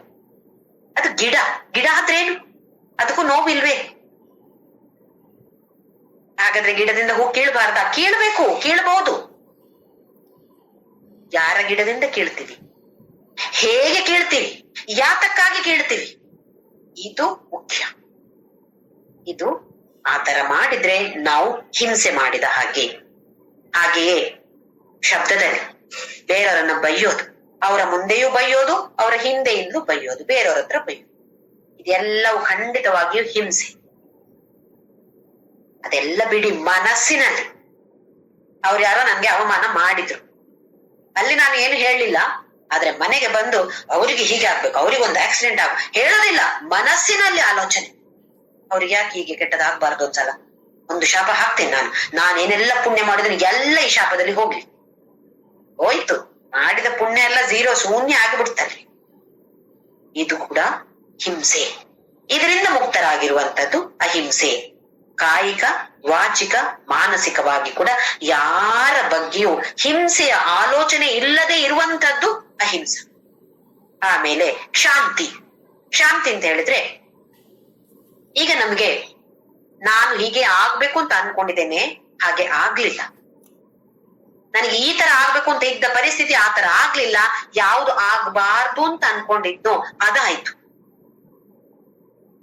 ಹಾಗಿದ್ದಾಗ್ಲೂ ಅದನ್ನ ಸ್ವೀಕಾರ ಮಾಡ್ತೇನೆ ನಾನು, ಇದು ಶಾಂತಿ. ಕ್ಷಮ ಮತ್ತೆ ತಿತಿಕ್ಷಾ ಮತ್ತೆ ಶಾಂತಿ ಅಂತ ಹೇಳಿದ್ರೆ ಸಾಧಾರಣ ಒಂದೇ ಅರ್ಥ. ಸಂದರ್ಭವನ್ನ ಸ್ವೀಕಾರ ಮಾಡುವಂತಹ ಮನಸ್ಸು ಇದ್ರೆ ಬೇರೆಯವರನ್ನ ಕ್ಷಮಿಸ್ತೇವೆ, ಪರವಾಗಿಲ್ಲ. ಅವರನ್ನ, ಆ ಪರಿಸ್ಥಿತಿಯನ್ನ ಸ್ವೀಕಾರ ಮಾಡುವಂತಹ ಮನಸ್ಸು ಇಲ್ಲ ಅಂತ ಆದ್ರೆ, ಈ ಪರಿಸ್ಥಿತಿ ನನಗೆ ಬೇಕಾದಾಗ ಯಾಕೆ ಆಗ್ಲಿಲ್ಲ, ಯಾರಲ್ಲಿ ಅಡ್ಡ ಬಂದಿದ್ದಾರೆ ಅವರ ಮೇಲೆ ಸಿಟ್ಟು, ಅಂದ್ರೆ ಕೋಪ, ಸಹನೆ ಇಲ್ಲದೆ ಇರುವಂತದ್ದು ಅಸಹನೆ. ಆದ್ರಿಂದ ಮತ್ತೆ ಬೈತೇವೆ, ಮತ್ತೆ ಹಿಂಸೆ, ಇದೆಲ್ಲವೂ ಮತ್ತೆ ಹಿಂದೆ ಬಂದ್ಬಿಡತ್ತೆ, ಎಲ್ಲ ಅವಗುಣಗಳು ನಮ್ಮಲ್ಲಿ ಬಂದ್ಬಿಡತ್ತೆ. ಮತ್ತೆ ಶಾಂತಿ ಅಂತ ಹೇಳಿದ್ರೆ ಕ್ಷಮೆ ಮಾಡುವಂತಹ, ಕ್ಷಮಿಸುವಂತಹ ಒಂದು ಮನಸ್ಸು. ಶಾಂತಿ ಅಲ್ಲ, ಶಾಂತಿ, ಅಥವಾ ಎಲ್ಲವನ್ನು ಸ್ವೀಕಾರ ಮಾಡುವಂತಹ ಮನಸ್ಸು. ತಿತಿಕ್ಷಾ ಅಂತ ಹೇಳಿದ್ರೆ ಈ ವರ್ತಮಾನದಲ್ಲಿ ಈಗ ಏನ್ ನಡೀತಾ ಇದೆಯೋ ಅದನ್ನ ನಾನು ಸ್ವೀಕಾರ, ಹೇಗೆ ನಡೀಲಿ ನಾನು ಸ್ವೀಕಾರವನ್ನ ಮಾಡ್ತೇನೆ ಅಂತ ಹೇಳೋದು ತಿತಿಕ್ಷಾ. ಕ್ಷಮ ಅಂತ ಹೇಳಿದ್ರೆ ಇನ್ನು ಕಾಯುವಂತದ್ದು, ಇನ್ನು ಕೂಡ ಆಮೇಲೆ ಆಗ್ಬೋದು, ಈ ತರ ಆಗ್ಬೋದು, ಈಗ ಆಗ್ಲಿಲ್ಲ ಇನ್ನು ಆಗ್ಬೋದು ಅಂತ ಹೇಳಿದ್ರೆ ಸಹನೆ ಬಂದೇ ಬರುತ್ತೆ ನಮ್ಮಲ್ಲಿ. ಸಹನೆ, ಕ್ಷಮ, ತಿತಿಕ್ಷಾ, ಶಾಂತಿ ಇದೆಲ್ಲವೂ ಸಾಧಾರಣದ ಒಂದೇ ಅರ್ಥ ಕೊಡುವಂತಹ ನಾನಾ ಪದಗಳು. ಆರ್ಜವ. ಆರ್ಜವ ಅಂತ ಹೇಳಿದ್ರೆ ನಮ್ಮ ಆಲೋಚನೆ, ಮಾತು ಹಾಗೂ ಕ್ರಿಯೆ ಒಂದೇ ತರವಾಗಿ ಇರ್ಬೇಕು. ಆಲೋಚನೆ ಮಾಡೋದು ಒಂದು, ಹೇಳೋದು ಒಂದು, ಮಾಡೋದು ಇನ್ನೊಂದು. ಇದಾದ್ರೆ ಇದು ಆರ್ಜವಮಿನ ಆಪೋಸಿಟ್ ಆಗತ್ತೆ. ನಾವು ಮಾಡ್ತೇವೆ, ಆದ್ರೆ ಮೇನ್ ಒಂದು ಉದಾಹರಣೆ ರಾಜಕಾರಣಿಗಳು. ಆಲೋಚನೆ ಮಾಡೋದು ಏನ್ ಮಾಡ್ತಾರೆ ಅವರು, ಅವರಿಗೆ ಹೇಗೆ ದುಡ್ಡು ಮಾಡಿಕೊಳ್ಬಹುದು, ಅವ್ರು ಹೇಗೆ ಇನ್ನು ಜಾಸ್ತಿ ಪವರ್ ಸಿಗ್ಬೋದು ಅಂತ ಆಲೋಚನೆ ಮಾಡೋದು. ಹಾಗೆ ಬಾಯಲ್ಲಿ ಏನ್ ಹೇಳ್ತಾರೆ, ಈಗ ಎಲೆಕ್ಷನ್ ಬಂತು, ಬಾಯಲ್ಲಿ ಏನೇ ಹೇಳ್ತಿರ್ತಾರೆ, ಬೇರೆಯೇ ಹೇಳ್ತಾರೆ. ಕಾರ್ಯ ಹೇಳಿದಾಗೆ ಮಾಡ್ತಾರ? ಇಲ್ಲ, ಬೇರೆ ಕಾರ್ಯ. ಆಲೋಚನೆ ಬೇರೆ, ಮಾತು ಬೇರೆ, ಕಾರ್ಯ ಬೇರೆ. ಇದು ಆರ್ಜವದ ಆಪೋಸಿಟ್ ಆಗ್ಬಿಡತ್ತೆ. ಈ ಮೂರು ಕೂಡ ಒಂದೇ ತರ. ಏನ್ ಆಲೋಚನೆ ಮಾಡ್ತೀನೋ ಅದನ್ನೇ ಮಾತನಾಡ್ತೇನೆ, ಏನು ಮಾತನಾಡ್ತೇನೋ ಅದನ್ನೇ ಕಾರ್ಯರೂಪದಲ್ಲಿ ಕೂಡ ತರ್ತೇನೆ ನಾನು. ಇದಿದ್ರೆ ಇದು ಆರ್ಜವ, ಇಂಟೆಗ್ರಿಟಿ ಅಂತ ಹೇಳ್ತೇನೆ. ಹಾಗೆ ಮುಂದೆ ಆಚಾರ್ಯೋಪಾಸನ. ಆಚಾರ್ಯ ಉಪಾಸನ, ಗುರುವಿನ ಉಪಾಸನೆ ಮಾಡುವಂಥದ್ದು. 4ನೇ ಅಧ್ಯಾಯದಲ್ಲಿ ತದ್ವಿದ್ಧಿ ಪ್ರಣಿಪಾತೇನ ಪರಿಪ್ರಶ್ನೇನ ಸೇವೆಯ, ಸೇವೆ ಮಾಡುವಂಥದ್ದು. ಗುರು ಅಂತ ಹೇಳಿದ್ರೆ ಜ್ಞಾನ, ಜ್ಞಾನದ ಸಂಕೇತ ಗುರು. ಆಚಾರ್ಯ ಉಪಾಸನ ಅಂದ್ರೆ ಗೌರವವನ್ನ ಕೊಡುವಂಥದ್ದು, ಪ್ರೀತಿ ಮಾಡುವಂಥದ್ದು. ಗುರು ಅಂತ ಹೇಳಿದ್ರೆ ಪ್ರೀತಿ ಮಾಡುವಂಥದ್ದು. ಇದು ಆಚಾರ್ಯ ಉಪಾಸನ. ಇಲ್ಲ ಅವರನ್ನ ಕೂರಿಸಿ ಆರತಿ ಎತ್ತಿ ಪೂಜೆ ಮಾಡುದು ಅಂತಲ್ಲ, ಮನಸ್ಸಿನಲ್ಲಿ ಗೌರವ ಅಭಿಮಾನದ ಭಾವನೆ ಇರುವಂತ ಆಚಾರ್ಯ ಉಪಾಸನ. ಶೌಚ. ಶೌಚ ಅಂತ ಹೇಳಿದ್ರೆ ಶುಚಿಯಾಗಿರುವಂತಹದ್ದು. ಹೊರಗೆಯೂ ಶುಚಿ, ಒಳಗೆಯೂ ಶುಚಿ. ಬಹಿರಂಗ, ಅಂತರಂಗ ಎರಡು ಕೂಡ ಶುಚಿಯಾಗಿರ್ಬೇಕು. ಮತ್ತೆ ಇಲ್ಲಿ ಶುಚಿ ಅಂತ ಹೇಳಿದ್ರೆ ಕಾಯ, ವಾಚ, ಮನಸ. ಮನಸ್ಸಿನಲ್ಲಿ ನಾವು ಏನನ್ನ ಯೋಚನೆ ಮಾಡ್ತೇವೆ ನೋಡಿ, ಎಷ್ಟೊಂದು ಕೆಟ್ಟ ಆಲೋಚನೆಗಳು ಬರ್ತಾ ಇರುತ್ತೆ ನಮ್ಗೆ. ಇದೆಲ್ಲ ಶುಚಿಯ ಅಲ್ಲ. ಏನ್ ಬರ್ಬೇಕು ನನ್ಗೆ ಆಲೋಚನೆ? ಇಲ್ಲ, ಈ ತರ ಬರ್ತಾ ಇದೆಯೋ, ರಾಮನಾಮ ಹೇಳು, ಶಿವನಾಮ ಹೇಳು, ಕೃಷ್ಣನಾಮ ಹೇಳು, ಅದೆಲ್ಲ ಓಡೋಗತ್ತೆ. ಈ ತರದ ಶುಚಿಯನ್ನ ಶೌಚ ಅಂತ ಹೇಳಿದ್ರೆ ಶುಚಿಯಾಗಿರುವಂತದ್ದು. ಕೆಲವರು ನೋಡಿ ಮನೆಯನ್ನು ಎಷ್ಟು ಕೊಳಕಾಗಿಟ್ಕೊಳ್ತಾರೆ, ಆದ್ರೂ ಪರವಾಗಿಲ್ಲ, ಮನಸ್ಸು ಒಳ್ಳೇದಿದ್ರು ಸಾಕು. ಆದ್ರೆ ಆಪೋಸಿಟ್ ಆಗ್ಬಾರ್ದು. ಮನಸ್ಸು ಕೆಟ್ಟದಿದ್ದು ಮನೆ ನೋಡಿ ಅಪ್ಪ ಅಪ್ಪ ಅಪ್ಪ ಪಳ ಪಳ ಪಳ ಪಳ ಹೇಳ್ತಾ ಇದೆ, ಎಷ್ಟು ಚೆನ್ನಾಗಿದೆ ಮನೆ. ಮನಸ್ಸು ಚೆನ್ನಾಗಿಲ್ದೇ ಇದ್ರೆ ಬೈದು ಏನು ಪ್ರಯೋಜನ? ಅಂತರಂಗ ಶುದ್ಧಿಗೆ ಜಾಸ್ತಿ ಪ್ರಾಮುಖ್ಯತೆ. ಹಾಗೆ ಅಂತೇಳಿ ಬಹಿರಂಗ, ಹೊರಗಡೆ ಹೇಗೇಗೋ ಇರೋದು, ಹೇಗೇಗೋ ಬಟ್ಟೆ ಹಾಕೊಳ್ಳೋದು, ಇದು ಸರಿಯಾಗಿ ಚೆನ್ನಾಗಿರೋ ಅಂತಂದ್ರೆ ವಸ್ತು ಅಂತ ಇರ್ಬೇಕು ಅಂತ ಇಲ್ಲ, ಕೊಳೆ ಆಗಿರ್ಬಾರ್ದು. ಒಳ್ಳೆಯ ಶುದ್ಧವಾದ ಬಟ್ಟೆಗಳನ್ನ ಧರಿಸ್ಬೇಕು. ಹಾಗೂ ಮನೆಯನ್ನ ಕೂಡ ಎಷ್ಟು ಶುಚಿಯಾಗಿ ಇಟ್ಕೊಳಕ್ ಆಗತ್ತೋ ಅಷ್ಟು ಶುಚಿಯಾಗಿ ಇಟ್ಕೊಳ್ಬೇಕು. ಕೆಲವರು ಬೇರೆ ಎಷ್ಟೋ ವರ್ಷಗಳ ಹಿಂದಿನ ಸಾಮಾನು ಕೂಡ ಇದೆ. ಯಾಕೆ? ಅದಕ್ಕೊಂದು ಭಾರಿ ಒಂದು ಅಟ್ಯಾಚ್ಮೆಂಟ್ ಮಾರ್ರೆ ನಂಗೆ. ಯಾಕೆ? ಅದು ನನ್ನ ಅಮ್ಮ ಕೊಟ್ಟದ್ದು, ಅಪ್ಪ ಕೊಟ್ಟದ್ದು, ಇಲ್ಲ ಅವ್ರು ಕೊಟ್ಟದ್ದು ನನ್ಗೆ. ನಮ್ಗೆ ಯಾವ್ದಕ್ಕೆಲ್ಲ ಅಟ್ಯಾಚ್ಮೆಂಟ್. ಒಬ್ಬೊಬ್ಬೊಬ್ಬ ಹೇಗೆ ಶುಚಿಯಾಗಿ ಇಟ್ಕೊಳ್ಳೋದು? ಹೊರಗಡೆಯೂ ಶುಚಿ ಇಲ್ಲ, ಮನಸ್ಸಿನಲ್ಲಿ ಖಂಡಿತವಾಗಿಯೂ ಶುಚಿ ಇಲ್ಲ. ಇದು ಇರ್ಬೇಕು. ಶೌಚಂ. ಸ್ಥೈರ್ಯಂ ಅಂತ ಹೇಳಿದ್ರೆ ಸ್ಥಿರತೆ. ಯಾವುದ್ರಲ್ಲಿ ಸ್ಥಿರತೆ ಇರ್ಬೇಕು? ನಾನು ಹೀಗೊಂದು ವ್ರತವನ್ನ ಮಾಡ್ತೇನೆ, ನಾನು 1 ವಾರ ಹೀಗಿರ್ತೇನೆ, ಇಲ್ಲ 1 ದಿನ ಹೀಗಿರೋ ಒಂದು ವ್ರತ ಮಾಡ್ತೇನೆ ಅಂತ ಹೇಳಿದ್ರೆ ಸ್ಥಿರವಾಗಿರ್ಬೇಕು. ಆ ದೃಢ ನಿಶ್ಚಯವನ್ನ ಮಾಡಿಕೊಳ್ಬೇಕು. ಇಲ್ಲ ಅಂತ ಹೇಳಿದ್ರೆ, ಈಗ ನನ್ನಂತವ್ರು ಮಾಡ್ತೇವೆ, ಸ್ವೀಟ್ ತಿನ್ನೋದಿಲ್ಲ ಅಂತ ಹೇಳೋ ಒಂದು ವ್ರತವನ್ನ ಮಾಡ್ತೇನೆ. ನಾನು ಹೇಳ್ತೇನೆ, ಯಾವಾಗ ಮಾಡ್ತೇನೆ ಗೊತ್ತಾ? ನಮ್ಮ ಮನೇಲಿ ಯಾವಾಗ ಸ್ವೀಟ್ ಇಲ್ವೋ ಅವಾಗ ನನ್ನದು ವ್ರತ. ಸ್ವೀಟ್ ತಿನ್ನದೇ ಇರ್ತೇನೆ. ಆ ದಿನ ಯಾರಾದ್ರೂ ಸ್ವೀಟ್ ತಂದು ಕೊಟ್ರೋ ವ್ರತ ಎಲ್ಲ ಕ್ಯಾನ್ಸಲ್ ಆಯ್ತು, ನಾಳೆ ಮಾಡುವ, ಇವತ್ತು ತೊಂದ್ರೆ ಇಲ್ಲಪ್ಪ, 1 ದಿನ ಮಾಡದೇ ಇದ್ರೆ ತೊಂದ್ರೆ ಇಲ್ಲ. ಈ ತರದ ವ್ರತ ನಂದು. ಯಾಕೆ? ಸ್ವೀಟ್ ಅಂತ ಹೇಳಿದ್ರೆ ಅಷ್ಟೊಂದು ವ್ಯಾಮೋಹ. ಇದು ಸ್ಥಿರತೆ ಇಲ್ಲದೆ ಇರುವಂತಹದ್ದು. ಸ್ಥೈರ್ಯ ವ್ರತದಲ್ಲಿ ಅಂತಲ್ಲ, ಯಾವುದರಲ್ಲಿ ಆದ್ರೂ ಒಂದು ದೃಢ ನಿಶ್ಚಯವನ್ನ ಮಾಡಿದ್ರೆ ಅದರಲ್ಲೇ ಸ್ಥಿರವಾಗಿ ಇರಬೇಕು. ಇದು ಸ್ಥೈರ್ಯ. ಆಮೇಲೆ ಆತ್ಮ ವಿನಿಗ್ರಹ. ಆತ್ಮ ಅಂತ ಹೇಳಿದ್ರೆ ಇಲ್ಲಿ ಆತ್ಮ ಅಂತಲ್ಲ, ಇಂದ್ರಿಯ, ಇದನ್ನೆಲ್ಲ ಹೇಳ್ತಾ ಇರುವಂತದ್ದು. ಇದನ್ನ ಮುಂದಿನ ಕ್ಲಾಸ್ ನಲ್ಲಿ ಬರೋ ವಾರ ಮತ್ತೆ ನೋಡೋಣ. ಯಾಕೆ ಅಂತ ಹೇಳಿದ್ರೆ ಸ್ವಲ್ಪ ಸಮಯವನ್ನ ತೆಗೆದುಕೊಳ್ಳತ್ತೆ ಆ ಆತ್ಮ ವಿನಿಗ್ರಹ ಅಂತ ಹೇಳುವ ಒಂದು ಗುಣ. ಕೃಷ್ಣ ಅದ್ಭುತವಾಗಿ ಈ ಗುಣಗಳ ಬಗ್ಗೆ ಯಾಕೆ ವರ್ಣನೆ ಮಾಡ್ತಾ ಇದ್ದಾನೆ ಅಂತ ಹೇಳಿದ್ರೆ, ಈ ಗುಣಗಳ ಬಗ್ಗೆ ಅರಿತುಕೊಂಡು ನಮ್ಮಲ್ಲಿ ಈ ಗುಣ ಇದೆಯೋ ಇಲ್ವೋ. ನಾವೇನ್ ಮಾಡ್ತೇವೆ, ಯಾವ ಗುಣ ಅಂತ ಹೇಳಿದ್ರೆ ಬೇರೆಯವರಲ್ಲಿ, ಅವರಲ್ಲಿ ಇಲ್ಲ, ಇದು ನಮ್ಮಲ್ಲಿದ್ಯಾ? ಬೇರೆಯವರ ಬಗ್ಗೆ ಯಾಕೆ ಆಲೋಚನೆ ಮಾಡ್ಬೇಕು? ನಾವು ನಮ್ಮ ಬಗ್ಗೆ ನಾವು ಆಲೋಚನೆ ಮಾಡ್ಬೇಕು. ಬೇರೆಯವರ ಬಗ್ಗೆ ಇದೆಯೋ ಇಲ್ವೋ ನಮ್ಗೆ ಅನಗತ್ಯ. ನನ್ನಲ್ಲಿ ಈ ಗುಣ ಇದೆಯಾ ಇಲ್ವಾ? ಇಲ್ಲ ಅಂತ ಹೇಳಿದ್ರೆ ನಾನು ಇದನ್ನ ಈಗ ಪಡೆದುಕೊಳ್ಬೇಕು. ಹೇಗೆ ಬರತ್ತೆ, ಹೇಗೆ ಬೆಳೆಸಿಕೊಳ್ಬೇಕು ಇದನ್ನ, ಹೇಗೆ ನಾನು ಡೆವಲಪ್ ಮಾಡಿಕೊಳ್ಬೇಕು ಇದನ್ನ ಅಂತ ಹೇಳೋದ್ರ ಬಗ್ಗೆ ನಾವು ಆಲೋಚನೆಯನ್ನ ಮಾಡೋದಕ್ಕೋಸ್ಕರ ಕೃಷ್ಣ ಪರಮಾತ್ಮ ಈ ತರದ ನಮ್ಮ ದೈನಂದಿನ ಜೀವನದಲ್ಲಿ ಈ ಗುಣಗಳನ್ನ ಬೆಳೆಸಿಕೊಳ್ಳೋದು. ಯಾವತ್ತೋ ದಿನದಲ್ಲಿ 1 ಗಂಟೆ ಅಥವಾ 2 ತಿಂಗಳಿಗೆ ಒಂದ್ಸಲ 1 ಗಂಟೆ, ಅದಲ್ಲ. ಈ ಕ್ಷಣದಲ್ಲಿ ಕೂಡ ಈ ತರದ ಗುಣಗಳನ್ನ ನಾವು ಬೆಳೆಸಿಕೊಳ್ಳುವ ಪ್ರಯತ್ನವನ್ನ ಮಾಡ್ಬೇಕು. ಹಿಂಸೆ, ನಾನು ಹಿಂಸೆಯನ್ನ ಮಾಡೋದೇ ಇಲ್ಲಪ್ಪ, ನಾನು ಅಹಿಂಸ. ಮನಸ್ಸಿನಲ್ಲಿ ಬೇರೆಯವ್ರ ಬಗ್ಗೆ ಕೆಟ್ಟ ಆಲೋಚನೆ ಮಾಡೋದೇ ಇಲ್ವಾ? ಇಲ್ಲ, ಮಾಡ್ತಾ ಇದ್ರೆ ಇದನ್ನ ಬಿಡ್ಬೇಕು. ಇಲ್ಲ ಅಂತ ಹೇಳಿದ್ರೆ ಮುಂದಕ್ಕೆ ಮೇಲಕ್ಕೆ ಏರಕ್ಕೆ ಆಗೋದಿಲ್ಲ, ಮನಸ್ಸು ತಯಾರಾಗೋದಿಲ್ಲ. ಯಾರು ಎಷ್ಟೇ ಹೇಳಿಕೊಡ್ಲಿ, ಬುದ್ಧಿಗೆ ಅರ್ಥ ಆಗಬಹುದು, ಆದ್ರೆ ಅದನ್ನ ಕರಗತ ಮಾಡಿಕೊಂಡು ಜೀವನದಲ್ಲಿ ಆಚರಣೆ ಮಾಡಿಕೊಳ್ಳೋದಕ್ಕೆ ಖಂಡಿತವಾಗಿಯೂ ಆಗೋದಿಲ್ಲ. ಅದಕ್ಕೋಸ್ಕರ ತಾನೇ ಕೃಷ್ಣ ಇಷ್ಟು ಕಷ್ಟಪಟ್ಟು ನಮ್ಗೆಲ್ಲ ಹೇಳ್ತಾ ಇರೋದು, ಹೀಗ್ಬೇಕು, ಹೀಗಿರ್ಬೇಕು ಅರ್ಜುನ ಅಂತ ಹೇಳಿರೋದು. ಆದ್ರೆ ಅರ್ಜುನನ ಹೆಸರು ತೆಗೆದು ನಮ್ಮ ಹೆಸರು ನಾವು ಅದರಲ್ಲಿ ಹಾಕೊಳ್ಳೋಣ. ನಮಗೆ ಹೇಳಿರುವಂತದ್ದು ಕೃಷ್ಣ, ಅರ್ಜುನನಿಗಲ್ಲ, ನಮಗೆ ಹೇಳಿಕೊಟ್ಟಿರುವಂತದ್ದು. ಹಾಗೆ ಇದನ್ನೆಲ್ಲ ಪಡೆದುಕೊಳ್ಬೇಕು ಅಂತ ಹೇಳಿದ್ರೆ ಒಂದು ಸುಲಭವಾದ ದಾರಿ ನನ್ನ ಗುರು ಹೇಳಿಕೊಟ್ಟಿದ್ದಾರೆ. ಶ್ರದ್ಧೆಯಿಂದ, ಪ್ರೀತಿಯಿಂದ ನಾಮಸ್ಮರಣೆಯನ್ನ ಮಾಡ್ತಾ ಇರ್ಬೋದು. ಯಾವುದೇ ಕೆಲಸ ಮಾಡ್ತಾ ಇದ್ರು ಕೂಡ ಒಂದು ದೃಷ್ಟಿ, ಈ ನಾಮಸ್ಮರಣೆ ಮೇಲೆ ಹಾಕಿ ಮನಸ್ಸಿನಲ್ಲಿ ಹೋಗ್ಲಿ, ಮನಸ್ಸು ಆ ಕಡೆ ಈ ಕಡೆ ಹೋಗ್ತಾ ಇದ್ರು ಪರವಾಗಿಲ್ಲ, ಬಾಯಿಂದ ಆದ್ರೂ ಶಿವನಾಮವೋ ರಾಮನಾಮೋ ಯಾವುದೋ ಒಂದು ನಾಮವನ್ನ ಹೇಳ್ತಾ ಇದ್ರೆ ಅದು ಕೋಟೆಯ ಹಾಗೆ ನಮ್ಮನ್ನ ರಕ್ಷಣೆ ಮಾಡತ್ತೆ. ಯಾವುದೇ ಕೆಟ್ಟ ವಿಚಾರ ಮನಸ್ಸಿನ ಒಳಗಡೆ ಬುದ್ಧಿಯ ಒಳಗಡೆ ಬರದೇ ಇರುವ ಹಾಗೆ ಒಂದು ಭದ್ರವಾದ ಕೋಟೆಯನ್ನ ಅದು ಕಟ್ಟತ್ತೆ ಅಂತ ಹೇಳಿ ಹೇಳಿದ್ದಾರೆ. ನಾಮಸ್ಮರಣೆಯನ್ನ ಖಂಡಿತವಾಗಿಯೂ ಎಲ್ಲರೂ ಸೇರಿ ಮಾಡೋಣ. ಓಂ ಶ್ರೀರಾಮ್ ಜಯ ರಾಮ್ ಜಯ ಜಯ.